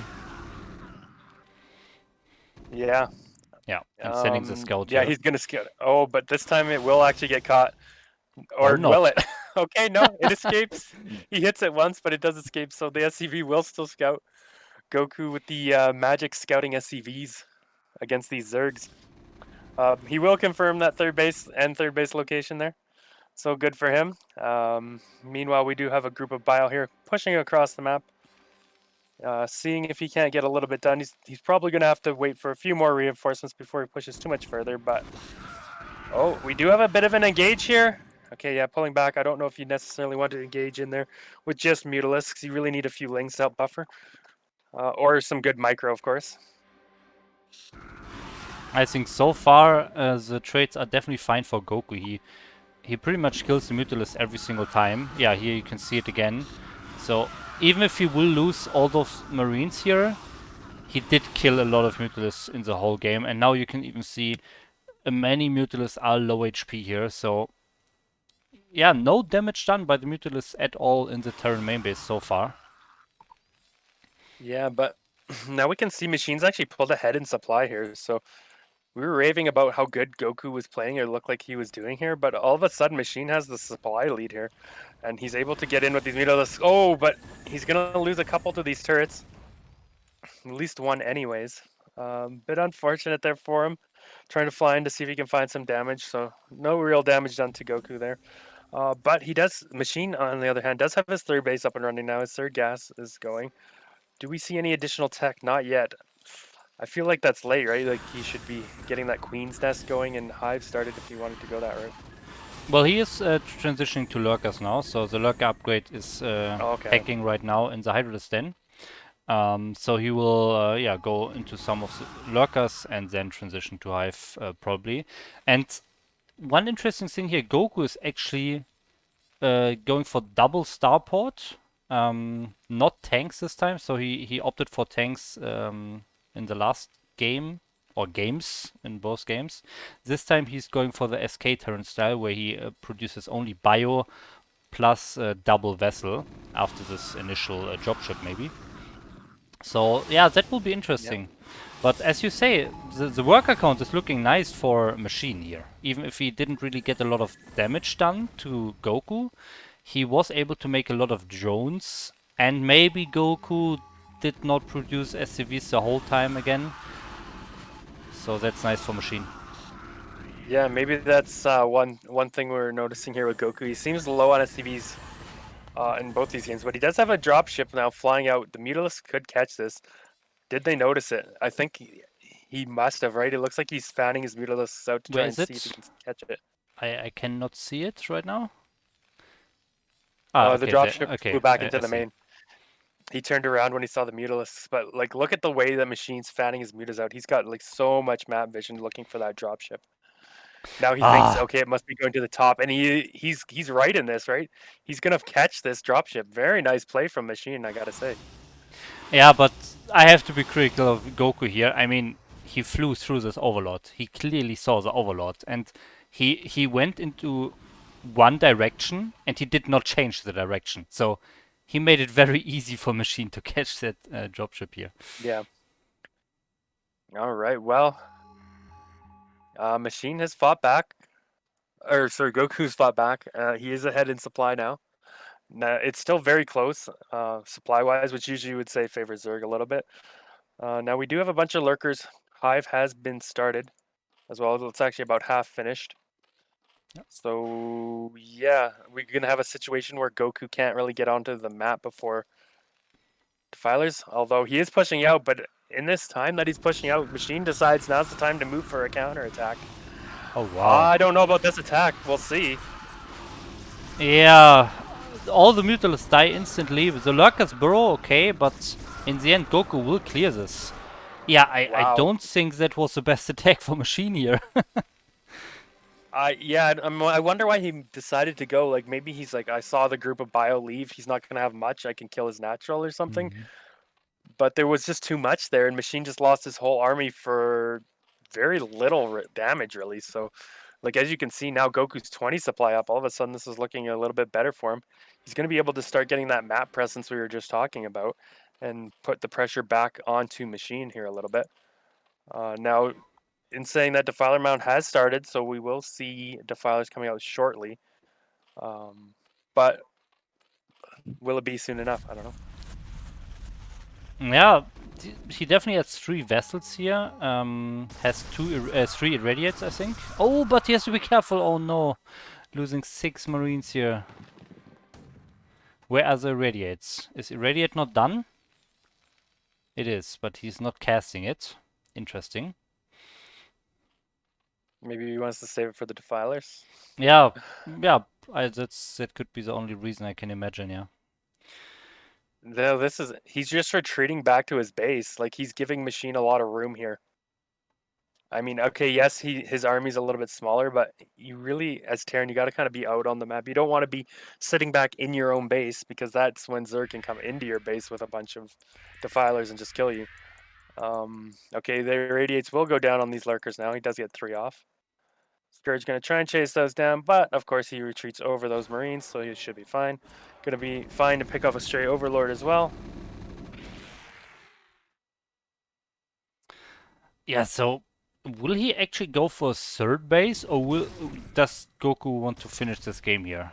I'm not sure. He's moving just through the middle, catching some stray units here and there, casting some irradiates, but I don't know. He's not pressuring Machine so far. Machine is just growing. He's getting the Defiler, and it feels like Goku is missing his timing window here, if he even has Yeah. one. Well, his army is even getting split up here. That's dangerous. Okay, he is going to be able to get it back together there in the middle. Now I did see 2 more drop ships being loaded up. Where did they go? Okay, here they are. They're With the flying army. towards, I guess, the third base, yeah. Or they're just going to fly with the army. Maybe he's going to load into the back. Oh, that's what he's going to do. He's going to Yeah. load into the back of Machine's base here. And this could be a very powerful move. We did see him use drop ships quite effectively to end Zero or Zoom sorry, last series. And will he do it again here? There's nothing really in place for this. Oh, and he What could can cancel the Machine defend? consume upgrade here in the Defiler mount. Yes, he's killing the Defiler mount. Is there a Defiler started? No, there's not. That is an Wow. important drop here, important kill. Oh, Uh, but the he vessels. does. Yeah, he's gonna lose all his vessels here. But I feel like the damage has been done. Even just canceling consume and defilers is huge. And now he's gonna ferry in even more units. He's gonna have to scan here. Okay, scan does go down. So again, I think we're seeing Goku come back from a spot that maybe he wasn't favored in. All of a sudden, just flip the game on its head and win with a nice bio drop. Yeah, wow. I really didn't expect that. Because, especially because Machine had a spotting circling here and he saw the army moving to this bottom right corner of the map. And I'm not sure if he scouted the dropship, but yeah, Machine was completely unprepared, and that shows you how fast you can lose a game of StarCraft if you're not prepared for a very decisive move by your opponent. Yeah. Wow. Well played. Goku's just one win away now from advancing to the next round, being our first player in the round of 16, and also a Terran. Yeah, Will he be looking able good to for do it? the Terrans so far in this season. Yeah, I definitely think Machine can fight back, but will we see? We will see. Maybe Goku just goes for a drop again and wins the game.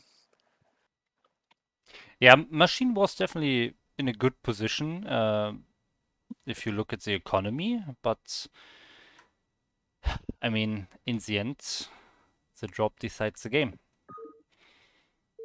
Okay, game 2 is starting. The map is Polypoid, and we are jumping in.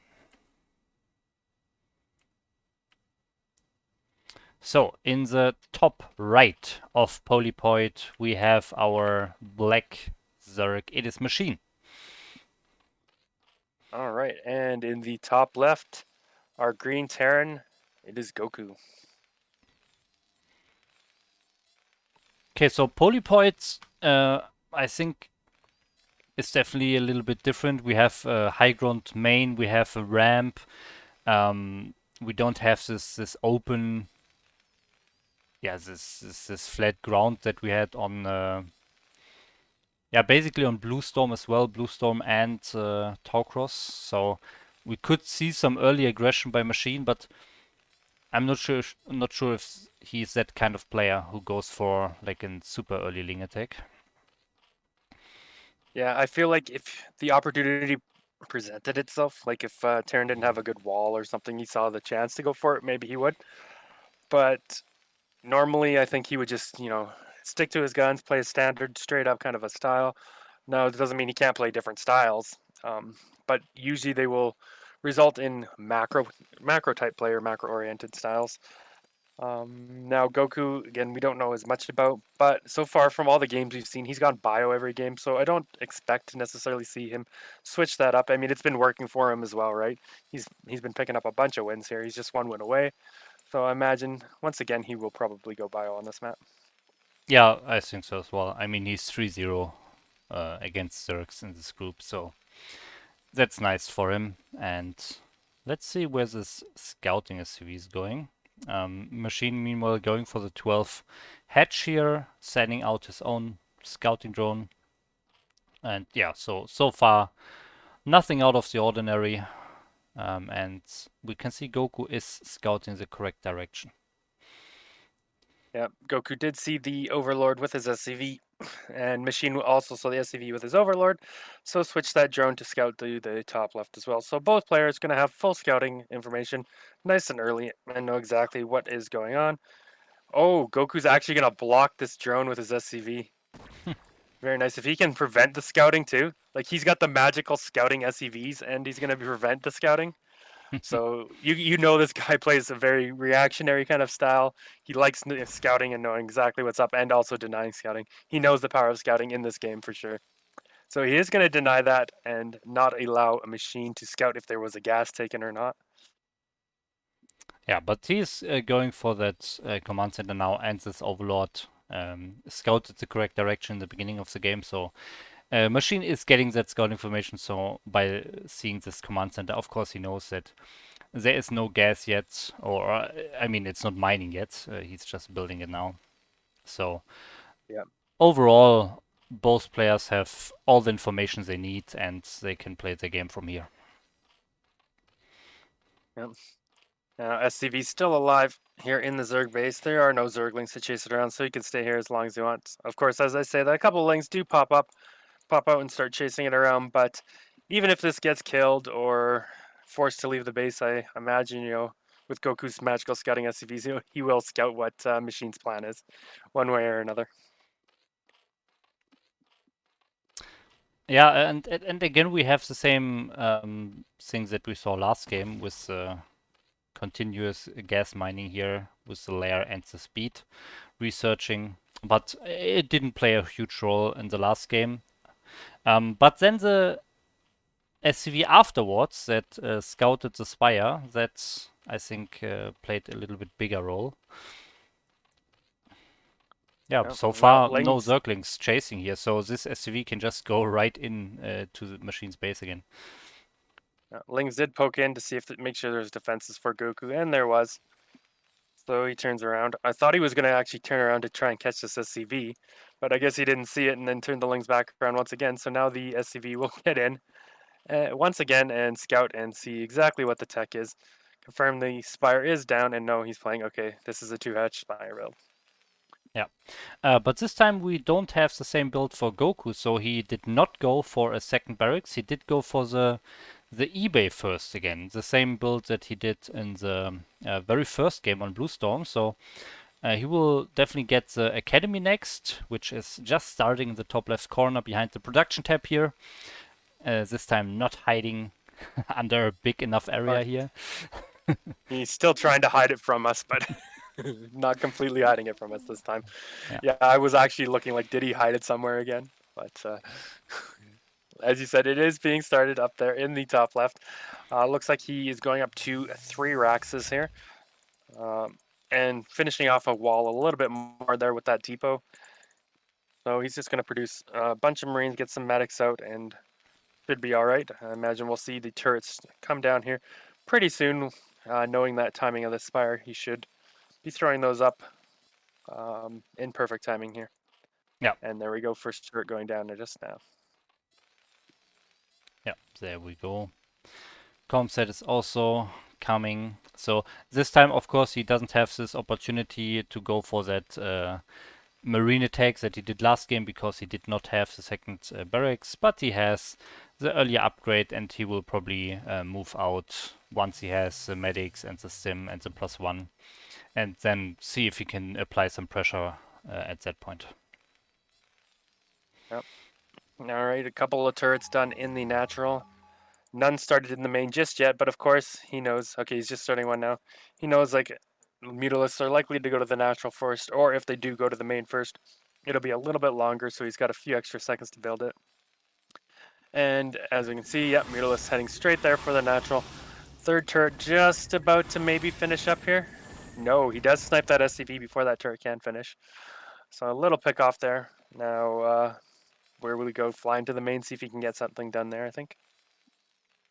Yeah, there's another turret coming up, so yeah, nothing to be done here for those Mutalisks so far. Not doing any big damage. So is Machine transitioning to Lurkers again? And yeah, right as I say that he is starting the Lurker upgrade actually. So again, he's not looking for some major damage in the Terran main base. We see some Zergs diving into the Terran main base past the turrets and try to kill some SCVs or so. Looks like Machine is not... Yeah, he doesn't want to do that. He's just using the Mutalisks to pick off what he can without bringing them in too much risk and maybe preventing the too early move out of the Terran army here while getting his lurkers up. Yeah, one thing I noticed in this game is we are seeing this Queen's Nest coming down a lot quicker in this game from Machine. Like, it's going down here around 7 minutes or just after 7 minutes. Last game, it didn't come down to almost, I think, 11 minutes. So that's like a 4-minute faster hive. So he's going to be getting like lurkers and defilers a lot quicker this game. We'll see if he can use that to his advantage. Maybe push Terran back and get in top of the Terran a little bit sooner. Maybe throw up a couple of Arc Swarms and take this game. Yeah. Another thing I want to mention, the medics are all empty except one here, energy-wise. We can see the Marines are very hurt here. If he stims one more time, maybe the Mutalisks and the Zerglings together could actually take this fight.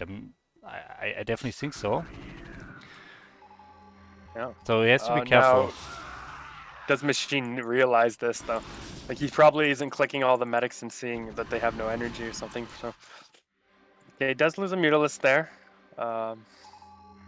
But continuing to just fly around, try and keep that army back and on his side of the map for as long as possible while he gets his own defenses set up. He does have lurkers and sunken at his natural, so that's not going to be busted. We do have one lurker done there. Scan goes down just after that lurker finished burrowing, so he doesn't actually know Mhm. if there's any stack lurkers there or not. Seeing the two Hydralisks walk towards the ramp may tip him off that there's only one lurker there at the moment, but he can't know for sure. Yeah, and with those lurkers on the high ground, he will not be able to go up there.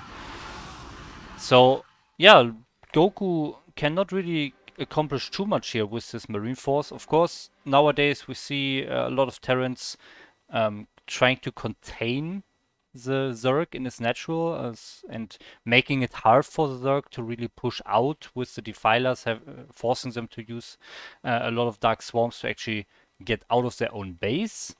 But so far, Goku is just staying here in front of his own natural, so I'm wondering what his plan is here. Well, I think his plan might be drops once again. We do see those two starports flashing with two drop ships. I mean, he's picked up 2 out of his 3 wins just from a nice drop. Why not do it again, right? If he can get those drop ships in, it could be dangerous. But Machine still has a good number of Mutalisks, so he's going to have to be careful in where he flies those drop ships. He doesn't want to get them caught and picked off. Oh, Goku cannot fight on this ramp. You almost never want to fight up a ramp against Mutalisks. Only a few Marines can shoot while all the others are wandering around here. And yeah, you can see he's almost losing every single Marine here, and now he doesn't even have enough units to even fill the dropships. If those dropships get caught here, he is in big trouble. Yeah, but will they? Now, the Mutalisks are flying kind of far away at the bottom map. There is a scan that goes down and confirms the Mutalisks aren't nearby.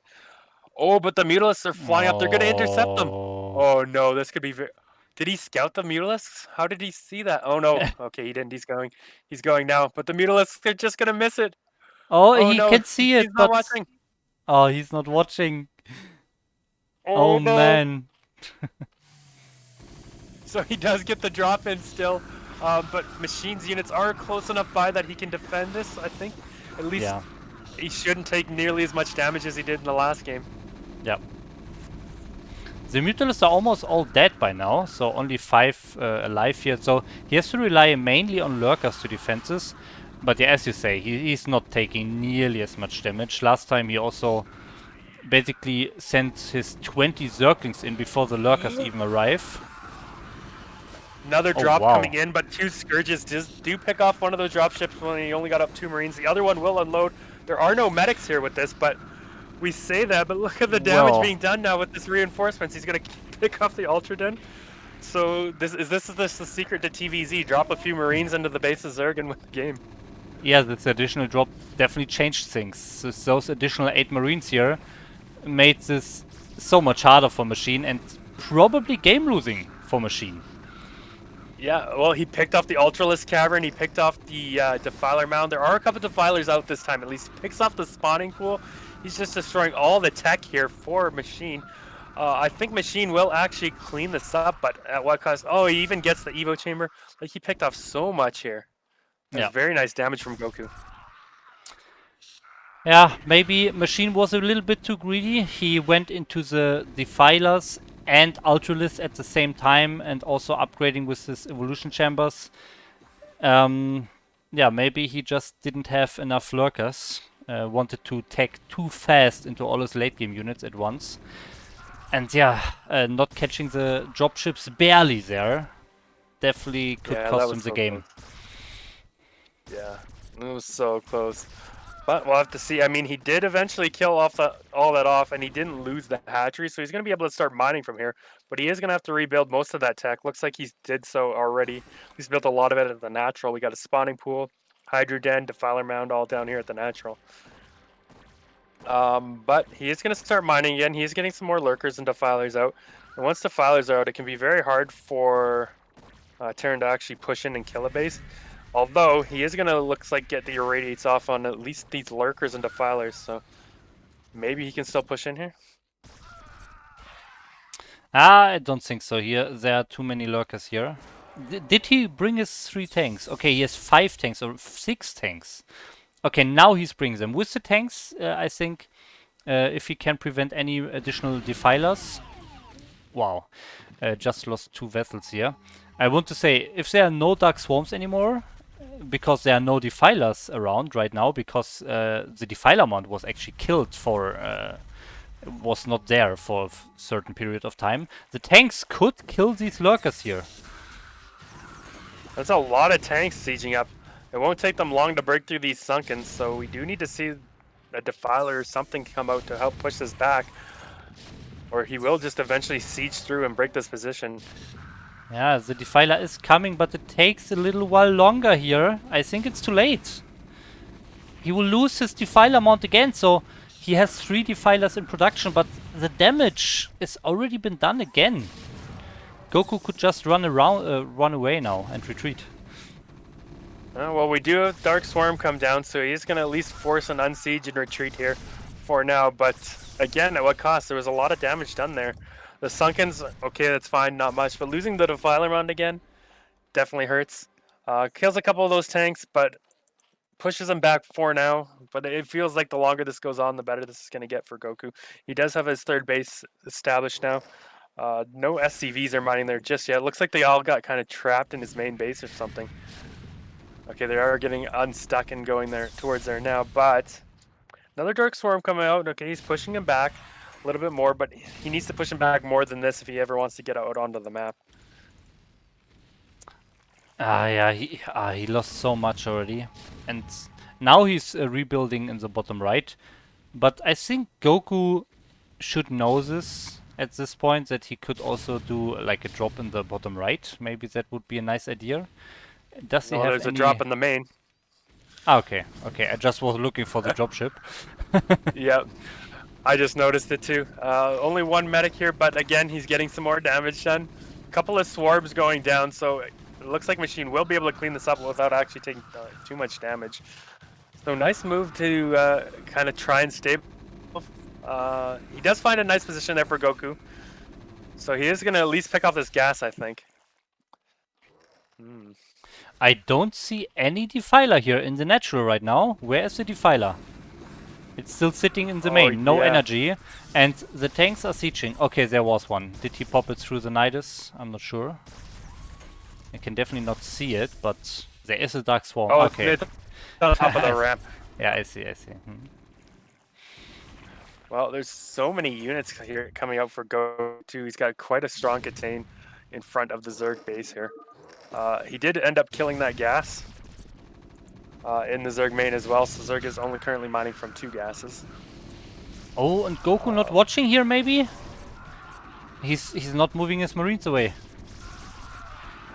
Yeah, taking a lot of damage. 2 Ultralisks got out here during all of this.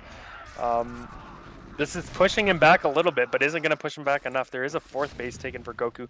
Looks like it's slightly misplaced if he wants to start mining that gas, but yeah. Well, can Machine fight back here? Where's the swarm? Okay, there's the swarm. Yeah, slowly but surely. Yeah. Goku is losing more and more units here. And by the way, he's definitely making sure that this command center stays misplaced by building a turret there. But yeah, Goku is still ahead here. We see the battle cruisers, but it feels like Machine is slowly but surely stabilizing here, and he's getting his army together. He has enough Defilers now. He has the Defiler mount in a more secure position this time. Yeah, and hopefully this could be a longer game still. Yeah, like it looked like Machine was pretty much dead or was on the verge of dying, but now he's really fought back into this. Killed all those tanks. He's pushed Goku back, and now he can actually get onto the map and even secure a 4th base or take a 4th base. We can see a drone in position to do that now. A bunch of Lings lurkers Lings and Ultras going out around the map, trying to see if he can maybe pick off a base or start denying. Now we do have a first battle cruiser out here for Goku as well. He's actually on 3 starports, making 3 battle cruisers at a time. Oh wow. Yeah, that is a big amount of battle cruisers. But first he has to deal with this attack. The Defiler is in position. It's casting the Dark Swarm any second here. There's one fire bat, but I don't think that will change too much. No. Yeah, no swarm on top of those bunkers, but it looks like the ultras are just too much. They will be able to take at least that one of those bunkers, probably both there. Will he kill off these ultras? They're not even fully upgraded yet. They're only on 4 carry base instead of 5. I think he should be able to defend this though with only 2 ultralists left and a battle cruiser flying in here. Yeah, I mean, Machine, instead of staying under his Dark Swarms with like the bottom half of his army, he actually ran out of the Dark Swarms and lost pretty much all of his units here. So that was, I would say, a little bit of a micro mistake here. And now the supply is hugely in Goku's favor. There are almost no units here for Machine. We see some Zerglings in the natural, we see some Zerglings in the third base. But where are the Ultralists? Where are the Defilers here? Okay, 6 more Ultralists coming here. But I don't see a Defiler right now. Oh, we got a plague on a couple of those battle cruisers over on Goku's side of the map. We do have a couple of swarms there.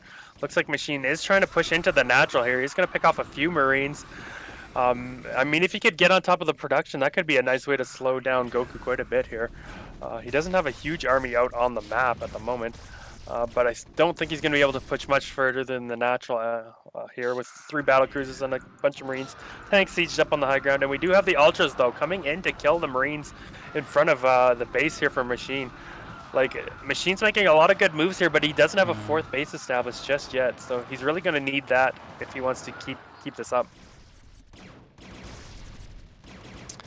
Yeah, are there still yeah, no, okay, no more battle cruisers. We have 2 dropships. So far the battle cruisers are only defending here.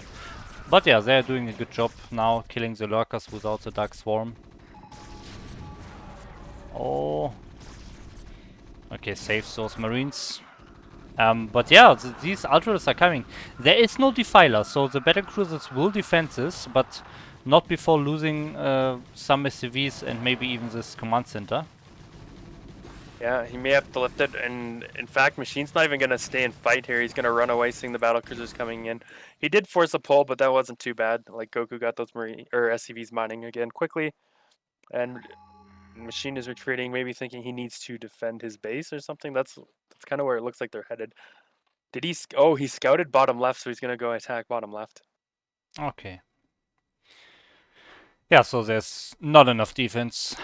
6 Marines won't kill 6 Ultralists and 30 Zerglings here, so he has to lift this base. But what is he doing with the army in the meantime? So battle cruisers are starting to move to the bottom right here. And 2 dropships are loaded up in the natural here of Goku.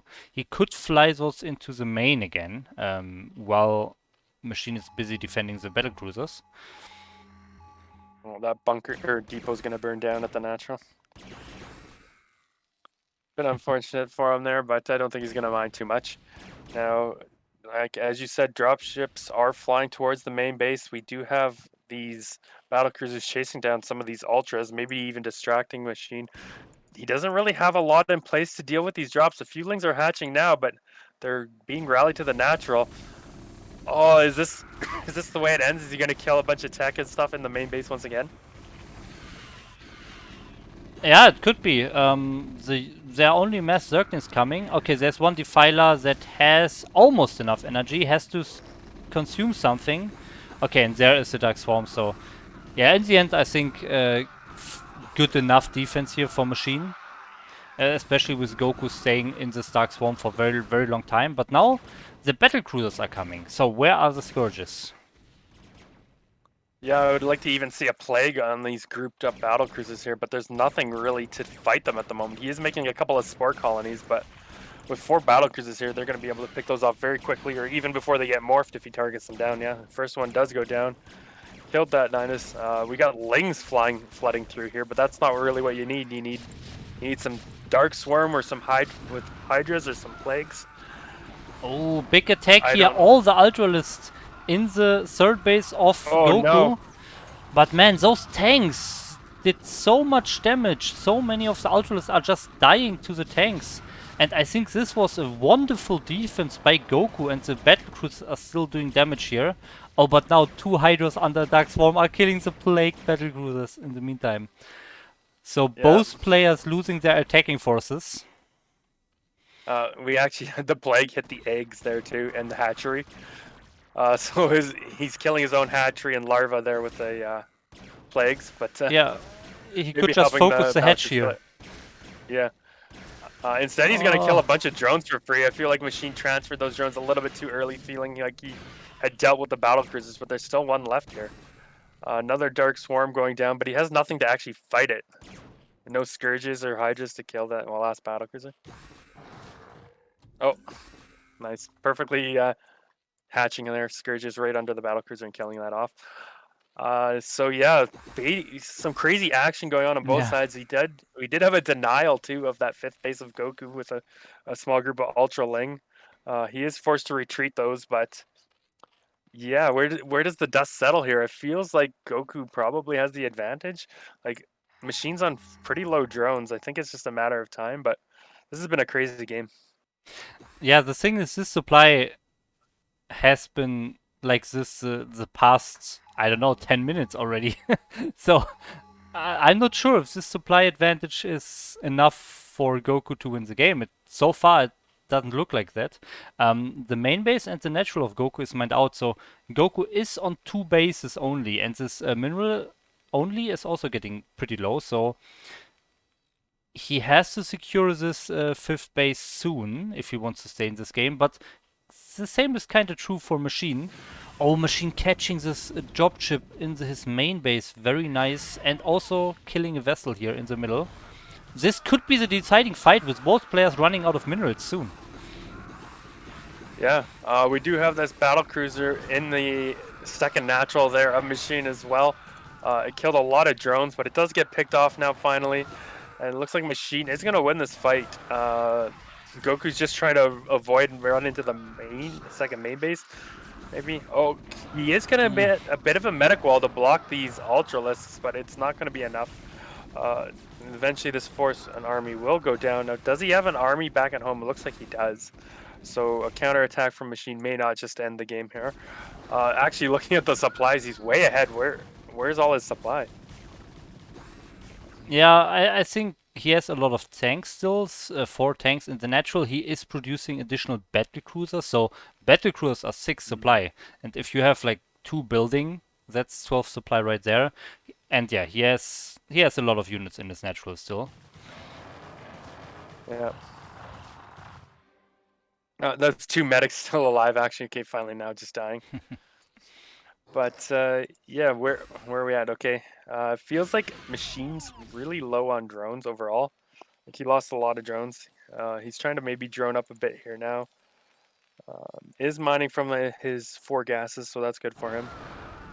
But he's just so low on resources compared to Machine and Hold or Goku and Hold. I thought we do have an attack here now at the mineral only.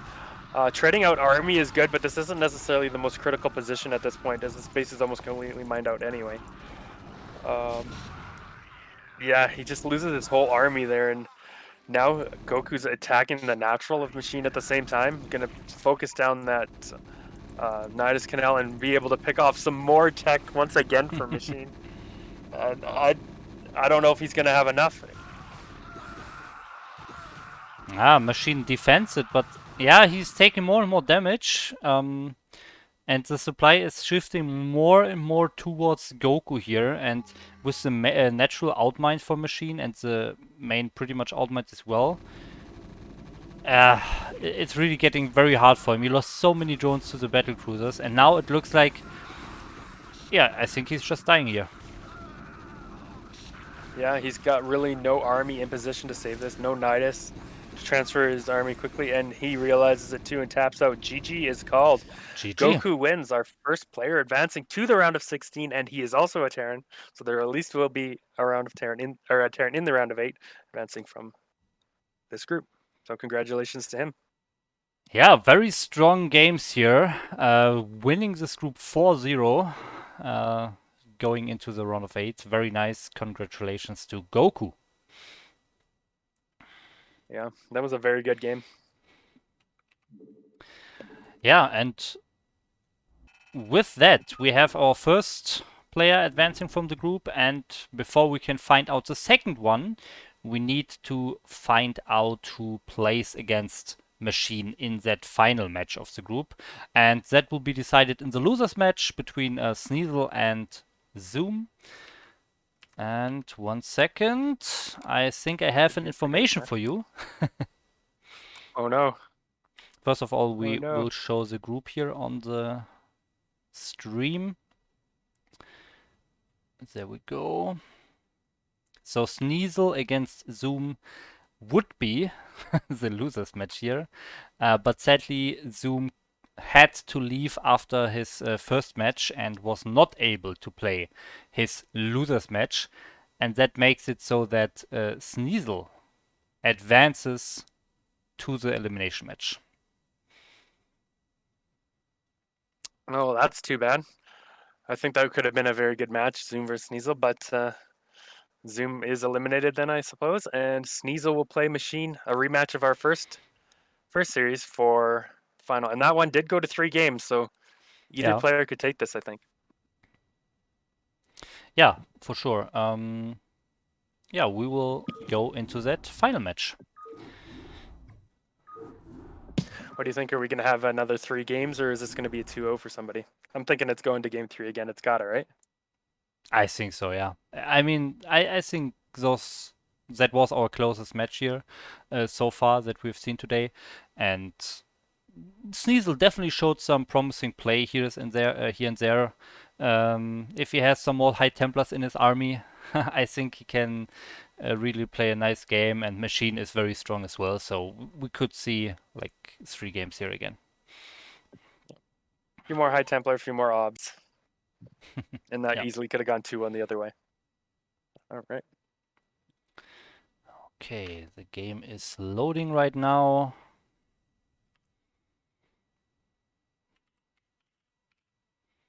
And with that, we are ready to jump in with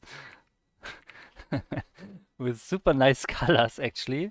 We have We can change dark them. Okay. gray against light gray here.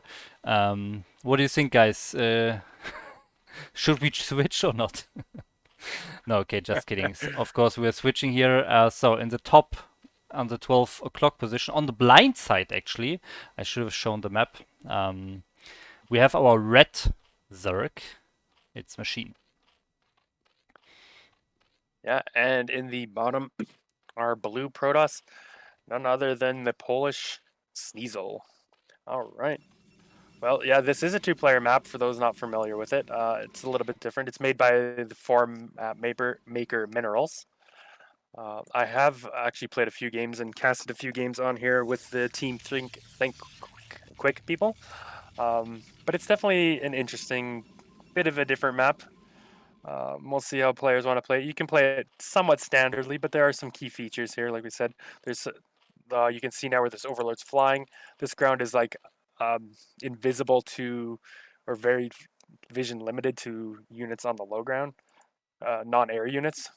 Anything that walks through there without air support will have very limited vision. And then you also have third base, kind of where there's like multiple ways you can get into it, just below your main or above your main, depending on what spawn you're in. Yeah, there's that one base, but there's also a base on the side there. If you Yeah. go out of your natural, there's another one. Right. So I think the one on the here on this high ground is a little bit more open and also does not have a gas. So in my experience, most players opt to take that gas base that is here on the side. But we'll see. Oh wow, we have a 12 Nexus here. 12 Nexus, no scout by Sneasel. Wow, but he, I mean, Machine is going for the 12 fetch, so that's nice for Sneasel here. I think it's even faster. It was even 11 Nexus maybe, but maybe Sneasel watched his games with Machine or something. It's like, okay, he likes standard here. He'll open the hatch first, so I can get away with going like 11 Nexus here. Uh, and yeah, we can see just that. Like you can even defend it with against Overpool, especially if its rush distance is longer. Like I don't know how the rush distance fares here. I guess it's kind of long.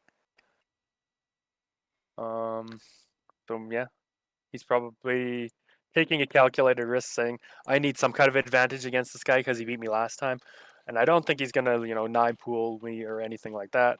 So I will go ahead, get the Nexus first, and see if I can't get an advantage that way. Even if he loses it, he's like, well, I still got 2 games I can come back in. Yeah, sure. Sometimes you just take those risks, and this time he definitely is on the lucky side of that gamble, and yeah, should be in a good position going into this early game here. Looks like we got a raid from Future SC. Yeah, So thank you to Future. thanks a Raid of lot. 22 people. Yeah, for anyone who is new here and doesn't know what's going on, we are in the final match of the BSL 12 GosuLeague round of 16 Group A here. In the first game, it's 0-0 Machine against Sneasel. And yeah, they already played a game. Machine won it 2-1 in 3 close matches. So there will be some awesome games here to decide who advances to the round of 8. Yep. So jumping back into the game, we do have probe scouting around. Just trying to confirm now, is this link going to be able to deny the probe Oh. from getting into the main? Looks like it will. That's definitely big. You don't really want that probe to scout what you're doing if you can help it. And that's got to hurt a little bit as Sneasel, right? Like he doesn't know exactly what's going on in the main. Like, has a lair been started? Is he throwing down a Hydralisk den? It's always an uneasy feeling for Protoss if you can't get that in and scout. So we'll have to see how he adjusts. Like, is he going to build a safety cannon? It looks like his play here is I'm going to skip Stargate because I can't scout. I'm just going to throw down the Citadel and go for earlier Speed Zealots, thinking you're probably not going for a lair. Mm-hmm. Yeah, So he's sometimes. taking another little risk or gamble. Sorry, go ahead. Yeah, sometimes it can work out if you go for very early zealot pressure. Sometimes you arrive at the Zerg base before the Mutalisk could arrive at your base, so then the Zerg is forced to stay defensive with the Mutalisk. You can get that scouting information that way and then prepare in your base. Sometimes it works out like that. It's funny. Yeah, and I think with the early Citadel, if he was going for that route and going for Mutalisks, he would have to use them to defend timing attack coming out from Sneasel. But as we can see, he isn't doing that, only just starting the layer now after going up for, once again, 5 hatcheries. So this looks like a similar build to what we saw in the other game, except this time he isn't getting the Evo chamber at all. Okay, he's getting it now, but he didn't get it before the Hydralisk Den to block any Corsairs. Of course, there are no Corsairs coming, so he didn't necessarily need that. This is just looking more like a more standard-ish 5-hatch build than what we saw them play previously. We saw Sneasel do this 2 gateway early speed lot attack, and it actually did a lot of damage against Machine. Machine, despite scouting the second gateway with an Overlord, he took some damage against that. This time I don't think he saw the second gateway. Will he be prepared, or will he take a lot of damage again? So far, okay, just now he has started the Hydralisk production and is researching the speed, also getting one sunken in the third base at least. But the Zealots are coming, and speed is done now. Yeah. Now he did scout and see this Zealot move out, so he should be ready. I would think he is throwing down a couple more colonies, so he is going to be able to get some Sunkers out. Now, where are these Zealots going? It looks like they're expecting the third base to be at that mineral only, or something, but they're not there, of course. Maybe he's just cutting through there. It had to do with the pathing, but either way, he is going to find the third base here now. See a couple Sunkens here, decide to turn around, check the natural, and sunk in a bunch of units there. So it looks like Machine held this off. Well done. He even canceled the building that he was building to help block up the choke there at his natural. Mm-hmm. So nice play there from Machine. Yeah, Machine was ready in time.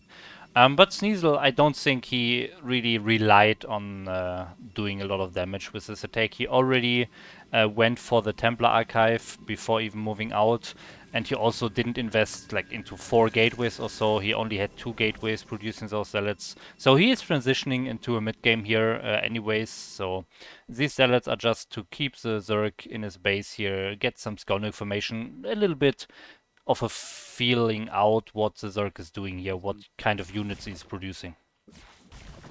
Yeah, exactly. Like it told him, okay, Zerg here is on Hydralisk. He isn't making a bunch of Mutalisks or anything. We did see a cannon go up in the main base just in case, anyways.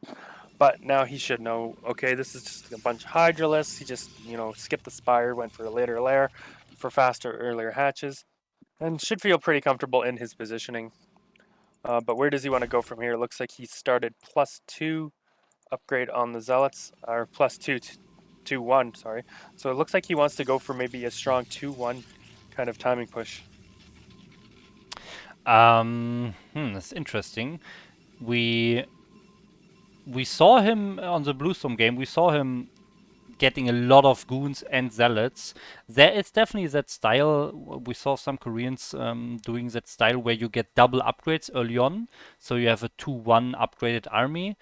That is a little bit light on Storm. I think that's what he was going for in the Bluestorm game. It did not work out for him. But on the Bluestorm game, he also went for fast Maelstrom and Dark Archon. This time, he invests those resources into the Storm. And he actually does have 3 High Templars, and 2 of them almost have 2 Storms. So he has a pretty strong army, and he has the Storms this time, but he doesn't have the Observer. Yeah, so once again, no observers here. He's going to throw down those storms on some lurkers. Doesn't kill any of them just yet, but he does get a decent amount of damage done to them. He isn't going to be able to really take this fight. He's going to have to back up, but never mind. Who am I? What do I know, right? He's we saw this last time we casted him, or last day that we casted him. He just kind of ignores the lurkers a lot of the time, goes around them and fights somewhere else, or just fights even if there are lurkers there. No, he's a little bit cornered here. He can still get out on the left, or he can just run across that lurker. Oh, this one High Templar is very low. He only has 1 Storm left in this army. I'm not sure if he can commit here. We have some lurkers now, meanwhile, trying to deny the third base, and a couple more coming across the map. Catching some Dragoons here with a few Lings as well. But this army is now pushing down the ramp. I don't know if this is going to be enough. There's like 4 lurkers here. There's a lot of Hydras. Yeah, he's going to have to back out. He's continuing to just eat more and more lurker shots from this one lurker at the top of the ramp there as well. Oh, man. Sometimes it can work if you just ignore a lurker in a certain spot and you go into a base and kill the base or so. Sometimes it can work out, but he stood there for so long and he just went back and forth, took damage all the time, and now he wasted his whole army and he still has no observer. All his goons are gonna die against the mass hydras, and I think that's game. Yeah, like look at this army coming here from Machine. So many units, and his army is just so spread out from Sneasel. All his goons are not with his zealots and Templars, and where's his obs? Okay, there is one ob right there on top of the gateway now. It feels like his obs were a little late this game though, and yeah, like you said, I don't see how he can defend this. He's losing the front at his natural. There's no cannons there left. That third base is potentially going down as well. All the zealots are going down. Like Machine has the supply lead here, and I think Machine's got game number 1, like you said. Yeah.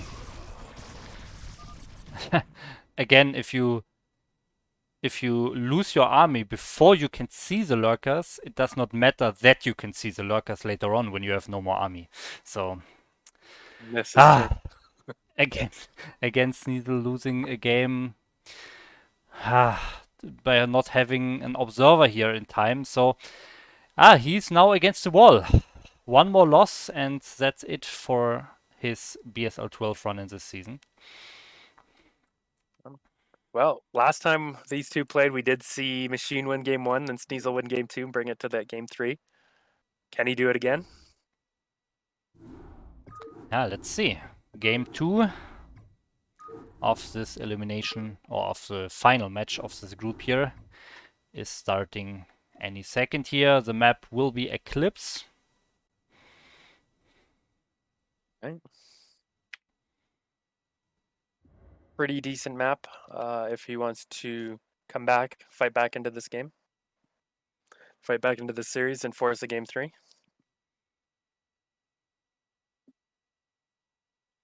Okay. So, game is starting. Let's see if we can do it.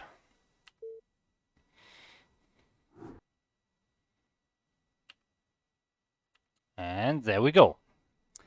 In the top right corner, our Protoss has to win 2 games in a row to stay in the BSL this season. It is Sneasel. All right, and in the bottom left, our American Zerg, none other than Machine, who just has to win one more game to advance into the round of 8. Yeah. And we have to remember, this was like a very early Nexus, a greedy play by Sneasel, and it did not really help him. The Zealots didn't accomplish anything, Machine was ready, and then he didn't have an Observer. So, yeah, Sneasel really has to be creative here and do something special. I feel, to win this. Yeah, that's actually a good point. Very true. Like he went for that greedy opening, and he still lost a fairly quick game there to Machine. So it's got to feel pretty bad, like I got away with this greedier opening and I still lost.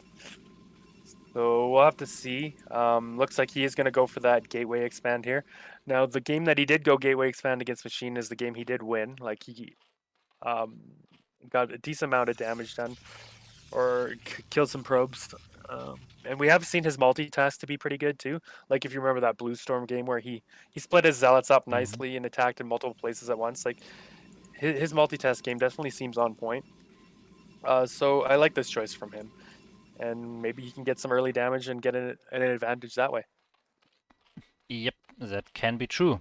Machine opting for this overpool play here in this game. And getting his hatchery denied, maybe. So this is always a interesting situation for the Protoss.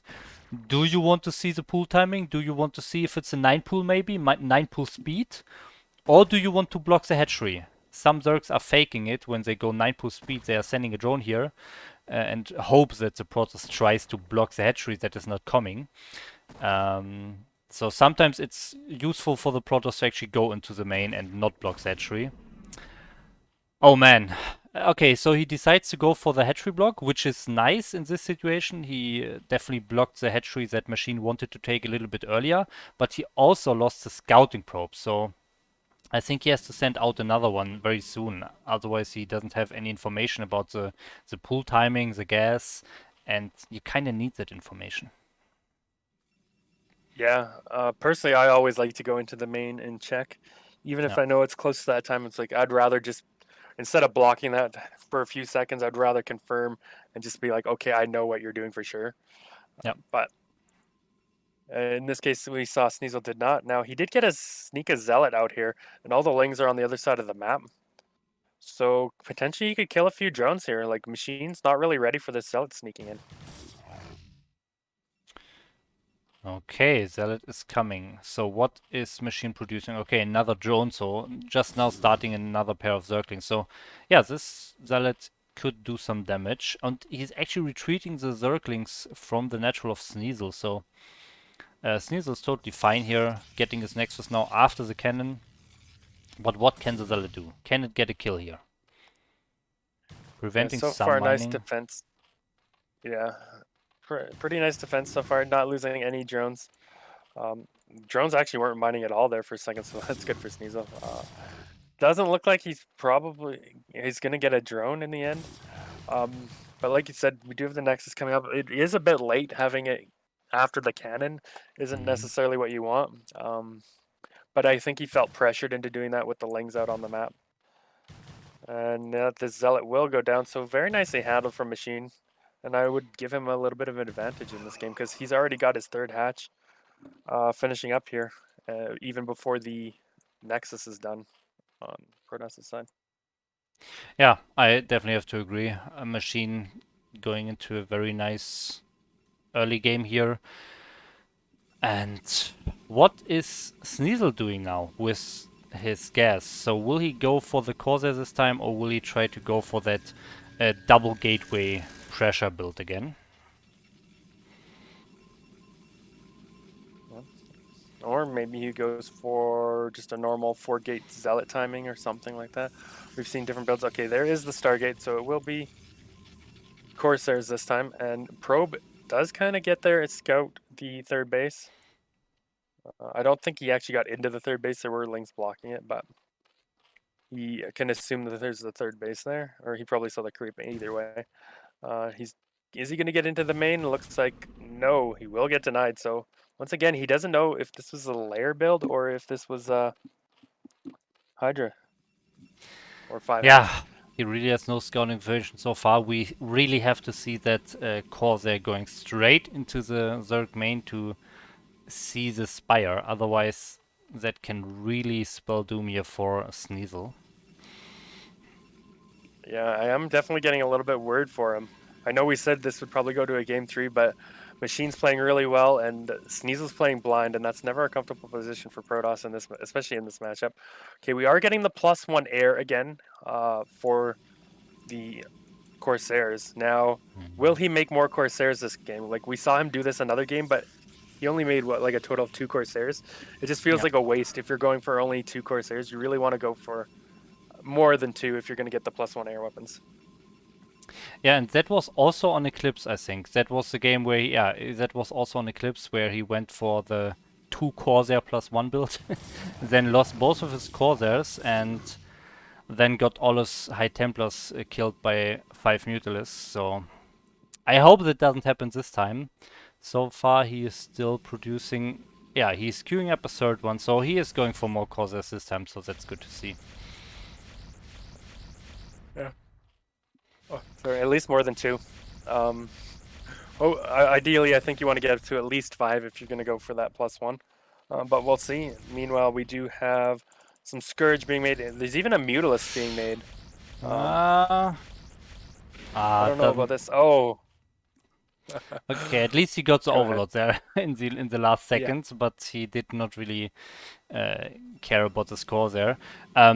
Ideally, if you go for the Corsair build, you don't want to trade one Corsair for one Overlord. That's never a good trade. You want to build up to this magic number of 5 Corsairs at least with a +1 upgrade, so that you can kill any Scourges while they are flying to your Corsairs. If you have less than that, it will not work out, and the Scourges will connect to the Corsairs.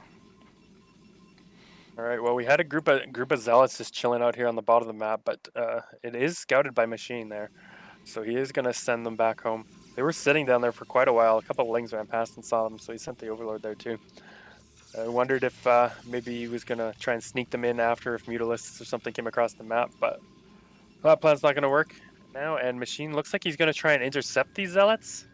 Yeah, and he will get at least a few hits off on them here. Maybe. Okay. Yeah, Okay, he's he's going gonna for the ignore them and go for the pokes. yeah Sorry, go ahead. Properes. 4 Corsairs so far. He can still not fight those Scourges straight up. Needs another one. Oh, he's currently supply blocked. Okay, not anymore. Yeah, I always feel like when you go for Corsairs, everything feels so late. We see him, his whole army is 6 Zealots, and no High Templars so far. They're just building right now. But he has that 1 Dark Templar. But it doesn't look like that's accomplishing anything. Yeah, it does sneak into that third base there, but there is a couple of overlords. There is a sunken that can hit it, so Machine knows it's there now, and probably won't lose too many drones to that, if any at all. We do have Mutalisks flying black now. That should be able to clear this out. Okay, wow. Okay, he noticed it. Okay, sometimes Zerg thinks the DT is dead and moves the Overlord away again, and then held that thought. Killing a lot of Overlords here, Yeah. but will he lose all the Corsairs? Oh, yes, he Oh, will. yeah, that was Ah, looking really nice for him until all the Corsairs died. yeah. So I think he killed 4 Overlords, maybe 3 even, but he lost 4 Corsairs for it. So again, not the best trade here for Sneasel. The supply is in Sneasel's favor, however, so that's interesting, but so far the trades we have seen are not really in Sneasel's favor. Yeah. It's been going the Machine's way, definitely. Now, where does he go from here? Looks like he's adding on a couple more gateways. So going up to that 6 gateway count. So I imagine we'll see him maybe try to eventually secure an expansion. Actually, Storm is just now starting. Oh wow. So he's been playing without Storm this whole time, like 10-minute Storm timing starting here. Yeah, I think almost If, in every single yeah, game he went for Archon first. He always made an Archon out of the first two yeah, High Templars, even if there were no Mutalisks around. yeah, that I gotta question that, especially if they're going like mass Hydras or something, because you really want Yeah. those Storms in time for Hydra. But it looks like he's gonna, I mean, get away with it, at least in this game. But he really has to be careful. So, if you only have this one Archon defending your Zealots, the Mutalist can just micro round it. So he has 4 core, or 5 actually again, so he reproduced all of the Corsairs he lost. So that's a nice Corsair army, so he can definitely fend off those Mutalists and keep his Zealots alive. But is there enough defense for Machine? I think there is. There are 2 Sunkens and a bunch of Hydras here. Yeah, but now imagine if we had even a couple of Storms here. If that Archon was 2 Storms, Yeah. he could kill so many of these Hydras and probably bust in here. Yeah, for sure. Well, Maybe he can he's just gonna kill the he's gonna Hydralisk try. then. Yeah, No. actually, actually the Hydra's range upgrade wasn't done either. So yeah, looks like he is gonna back out, thinking realizing he can't really bust in on that small choke. Yeah. Another thing you can do as a Protoss is taking your third base behind such an attack. Even if the attack doesn't work, at least you keep the Zerg busy to secure your third base. But he's not going for that, as we can see. So it almost feels like Sneasel's kind of all in here, even if he's on 50 probes here ahead in supply. It feels more and more like he's all in. He's going for that big gateway army again. I still only see 2 High Templar here. If those get sniped, it will be very hard for him. He does have a robo, but again, no observer, and he said this big gateway, 8 gateway push, but the 2 gateways are much later than you might normally see them, and there's no observers still. So yes, okay, there's no real lurker threat at the moment, but he wouldn't necessarily know that, right? Like he has no idea if lurker upgrade is already done or not. Yeah. But luckily for him, there is no gateway. And again, we're seeing like only a couple of Templar, no observers. Like they have no observers is fine in this case, but he only has a few Dragoons. Really, you normally want more now. Will he be able to break through this still? Maybe. Like where's the army coming in from Machine? Okay, 1 Templar survives. So there's 1 Storm killing a single Hydra. This is close. I mean, Sneasel is pretty ahead in supply still, and he has 2-0 upgrades against 1-0, so maybe he can take that fight, but the more Hydralisk Machine is producing, and he's producing 13 right now, and the Lurker upgrade is almost done, the better it gets for Machine. Yeah. Now that robo has been done forever, but he's done nothing with it. There's still no observatory started, and there's no shuttle has been made out of it. And actually, even saying that, he's adding in a 9th gateway on 2 bases here now. Yeah, this really looks all in here for Sneasel. Will he commit? I mean, he's placing that pylon now at the third base. Maybe he can secure that. He's retreating, so okay, it looks like that's the plan here. He will not commit into this. Take a 3rd base and a 9th gateway at the same time, I guess. Yep. Still no observers. I really gotta wonder about that. Because now we have a bunch of lurkers morphing, but hold that thought. We do have the armor pushing in. Like, can they get on top of these lurkers here before they're done? If he had 2 storms, he could kill a bunch of these eggs, but he's only got the 1. Okay, the 2nd Templar is coming in, but he already used up 1 storm, so these eggs are going to be able to finish. So many lurkers. Oh, he can't get his army surrounded here by the lurkers. He has to leave. Wow. What a force. Looks like he's just not afraid of lurkers. He's like, I'm going to push back in, right? Hmm. Oh, but lurkers are denying his third base now. Oh man, this means Sneasel is really pretty all in here. If they kill the... Is there another observer or not? I don't see an observer. He's queued up 3 right now. Isn't that his first observer that just came out, or did Machine snipe one or something? Yeah, I didn't see a single observer so far. He saw the Yeah, I think lurkers this is for a his long first time, observer. but... 15 Ooh. minutes, first observers in the game. Yeah. This is looking very bad. Like Sneasel basically has to kill Machine now, right? Yeah. Like he doesn't have a third base. It's 15 minutes.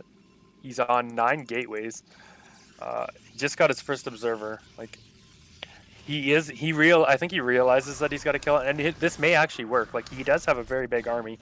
He does have some storms here. As long as he doesn't lose his observers, like there's not actually a lot of defense here for Machine. His army's on the other side, so maybe Sneasel can bust into the natural here if he goes right now. Yeah, There's like I nothing think here he for definitely Machine. can. But he really has nothing left. His main is outmined, his natural is pretty much outmined as well. So he has to finish the whole game with his army. Killing the natural and even the main base is not enough here. And I don't think he can. Yep. Well, let's see if he can. Some nice storms coming down in the back. There's only one observer. Like, if Machine picks that off, this attack basically is done for, right? But Wow. he's getting a lot of damage done. I mean, he is killing the natural at least here. Yeah, the storms were insane. Such good storms now. And the observer's still alive, so he's actually pushing in, but there are more Hydras coming. Another wonderful storm here. So with those storms, he can maybe do it. I think he might do it, actually. He might actually win the game with this push here. He is clearing out his third base location now, Time to take that 17-minute third. Minerals very low, but he's pushing into the main here now. So, Ooh. yeah, he's killing 2 bases. Is this... Has he done it? Did he go all in and make it work? Yeah, maybe. Yeah, it's crazy. I think he did, yeah. Also sending some additional units here to make sure that there's no base in the bottom right. There is one in the top left that he doesn't know of. Oh my god, he has to keep the third base. If he doesn't keep the third base here, man, we could see a crazy end game here. Yeah, it's already looking kind of crazy, like base trade situation. We have 0 mining now for Sneasel. All his minerals have been mined out. He even cancels that. He doesn't have enough minerals to start a third base. Even if he defends this now, he does not have enough minerals to start a third base. But does Machine have enough to stop this army? I don't think so. Look at the supply, 160 to 40. He can Sneasel's just got make... 4 times the supply. He could just make 20 sunken in the top left. That's exactly what he needs to do, I think. Ah, And he's just he's gonna call it GGing. GG. Ah, wow, crazy. He just needed to defend that, I think. Like, oh man, yeah. Well, Sneasel fights his way in through a crazy game where he has to go all in and comes out on top. So he forces another game 3. Yeah. Oh man, Machine, he sent so many units into this army and got completely killed by the storms. If he invested those resources into just mass sunken at his 4th or 5th base or so, maybe he could have done it, but well, of course we see everything as observers and Yep. like players in the game don't have all that information, but wow man, that was really a crazy end there. And now we have probably, yeah, a very nice, crazy end of this whole group as well. Yeah, and then speaking about us being observers or something, he only had 1 observer with that army the whole time too, Yeah. and he kept it alive. If that observer had gotten picked off by a few hydras or something, those lurkers would have defended him at least long enough to get enough of an army to probably kill and stop that push and win the game. Like that was Yeah. crazy, man. There were also still scourges around everywhere. So it's Yeah. crazy. He actually wins the game with one single 15-minute observer. Yeah. Wow. All in. Wow. Well, can he do it? This is it. Do or die for both of these players now. Yeah, the map is Taucross, and we are jumping into this very final game of the round of 16 Group A here for the BSL 12 GosuLeague. Let's go. In the top right, we have our Protoss player. It is Sneasel. All right, and in the bottom left, it is none other than the Red Zerg machine. So, who wins this game? I have to say machine. So if I had to predict this, I would say machine. I think machine is ahead or is in a good position most of the time, and Sneasel just got this one crazy attack. Maybe if machine gets into a good position again, he knows what to do this time to make sure that this end of last game doesn't happen again. Yeah, so if I Yeah, had to guess, I would take machine. yeah, I think I would have to agree with you there. Machine is up overall in all the games they've played today, like 3-2. But besides that, like it feels like he's been outplaying Sneasel just a little bit. But then Sneasel gets off, like you said, that big attack or something and makes it work. It could go either way. I'm thinking Machine still. He was my prediction from the beginning of this group, but I'm excited for this match. We do have that Gateway first again, and every time Sneasel's gone Gateway first so far, it seems like he's won the match. So Yeah. Meanwhile, Overpool for machine, I think, yeah, that was two also gate. the case last game. Oh, wow, 2 gate, wow. this is really a Okay. crazy end of this group. Now Machine is his Overlord is going in the right direction to scout this first, but is he gonna miss that second gateway and just assume this is an expand? No, he sees it. He sees it. Okay, the Overlord sees the second gateway. This is the 50% gamble here. If that Overlord scouts the other direction first, then this can work very easily. But now machine can prepare, and in a perfect world, the Zerg should defend this if he has the scouting information. Does the Protoss know that the Zerg scouted saw that with his Overlord? Because the way the Overlord went, it looks like he may not have scouted. Like it was close to call, right? So maybe he thinks Zerg doesn't know yet. Mm, this is Machine is crazy. making sure to tell Sneasel that he Okay. knows about it. Well, that Overlord still actually doesn't see it Yeah, where it's okay. positioned, but yeah, could be. He does see that there's no like nexus or anything, but so yeah, I in a perfect world, like you said, Machine should be able to hold or defend this. But we'll have to see. It could come down to the micro and the control. Like if he can get some good trades early on with those zealots, all of a sudden you can snowball that into a victory. Yeah, for sure. But even third hatchery very quickly here for machine. He just needs some additional production. And I feel like he Yeah. already has enough Zerglings here. 12 Zerglings, he has, of course, 2 more coming out every time from the main hatchery, and the natural hatchery is almost there as well. 4 Valets against like 14 Zerglings.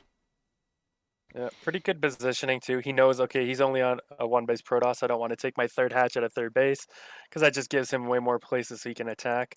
And it also, he created enough space that he could put a sunken and block it off if he wanted to, like we're seeing now. Or they're not super close that the Protoss can actually use the Zerg Sim City against them and get their zealots in between a couple of hatcheries or something. Um, so nice positioning here, and he's just buying a lot of time with these lings. So he's gonna get this sunken up, and he's even gonna maybe get a surround. Okay, yeah, yeah. If the zealots can't really push in with this many lings and it's sunken, I think. No, I don't think he can fight against the Sunken. But Yeah, I he's don't know gotta be what he big. should do. Like he has all of those zealots. He has even 2 probes here, but it looks like he cannot do anything. He just waited maybe a little bit too long.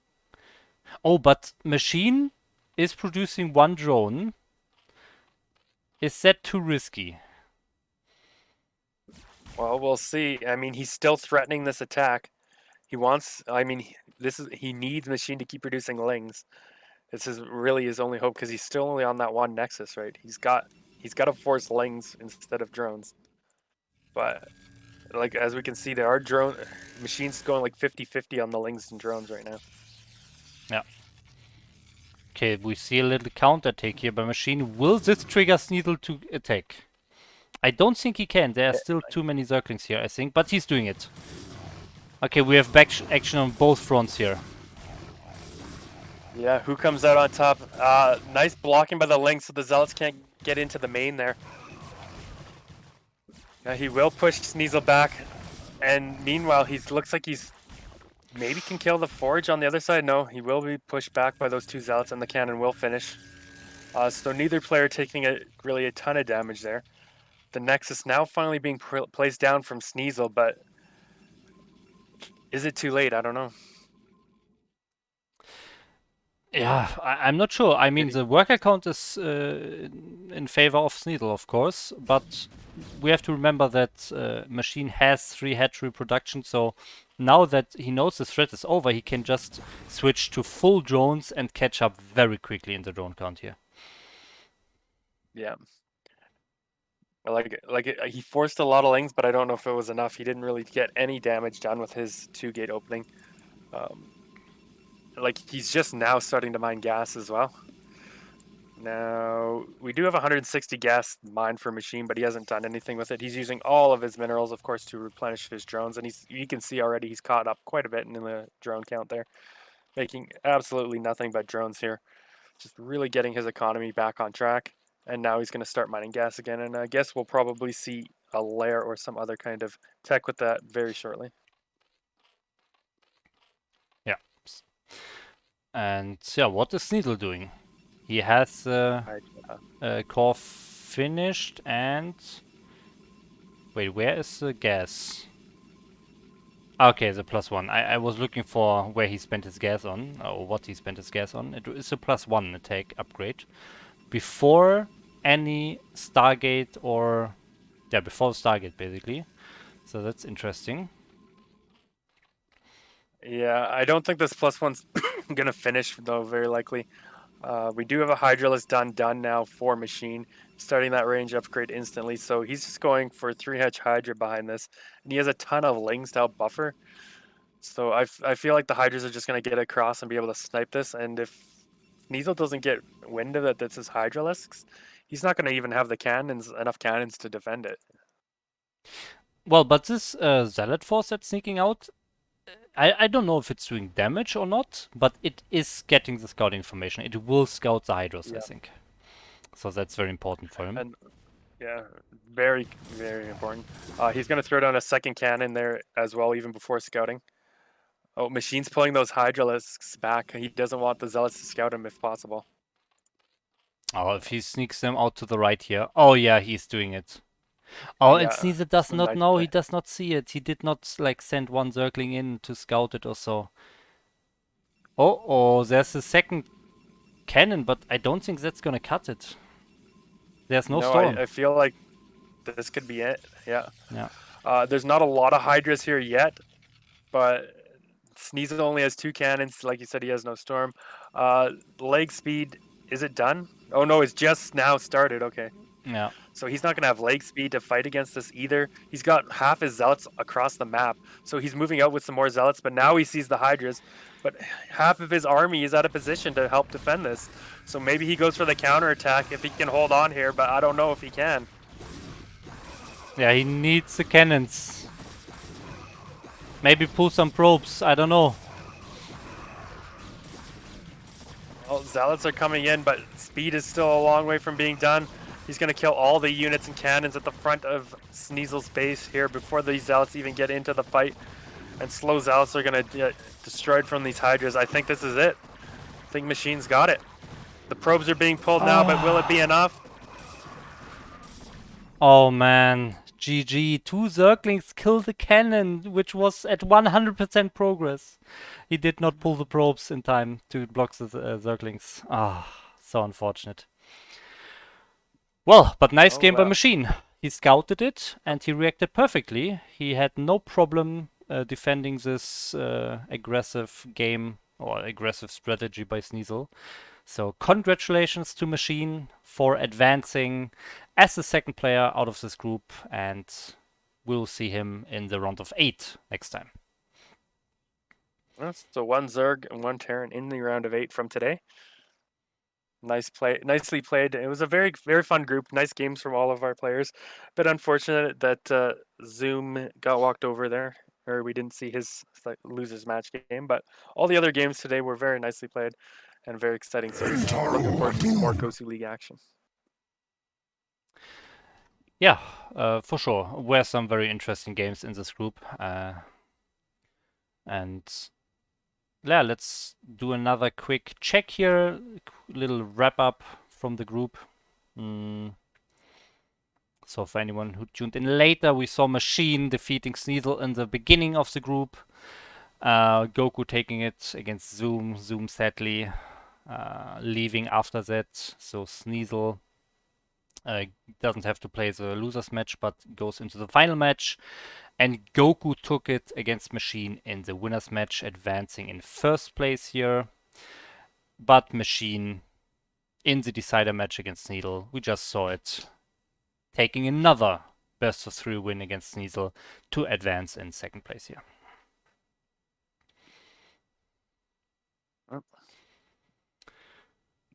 Yeah, okay.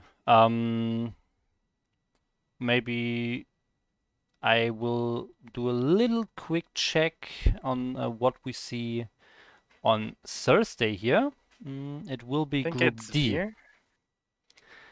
Okay. Yes, it is Veer. So on the Revolution Veer Twitch channel on Thursday, you will see Group D, which is this one. So we have 3 Protoss here, 1 Zerg, 2 South Americans, 1 American and 1 European here. So check that out. It does say 1 week, 1 day here, but I'm very sure it's on this Thursday. So yeah, ignore this this time here. It's definitely happening on Thursday on Revolution Veer's channel. And apart from that, you will see Snipe and myself casting again as well in the next week. I'm not sure what groups we will cover. That's not sure. That's not decided yet. But Either B or C, anyway. Yeah, probably. So Thursday, Revolution Veer channel for Group D, and then Group B and C in the next week. By I think, we will cast one of the groups, and G5 will probably cast one of the group, but I'm not 100% sure on that right now. But yeah, there will be awesome BSL action. Yeah, so definitely tune in. Both on Thursday and again next week. And once again, congratulations to our 2 players advancing, Machine and Goku. First 2 players into the round of 8. Who else will join them? You got to tune in to find out. Exactly. So, with that, thanks a lot for watching, guys. Have a nice day and see you next time. Bye-bye. Bye now.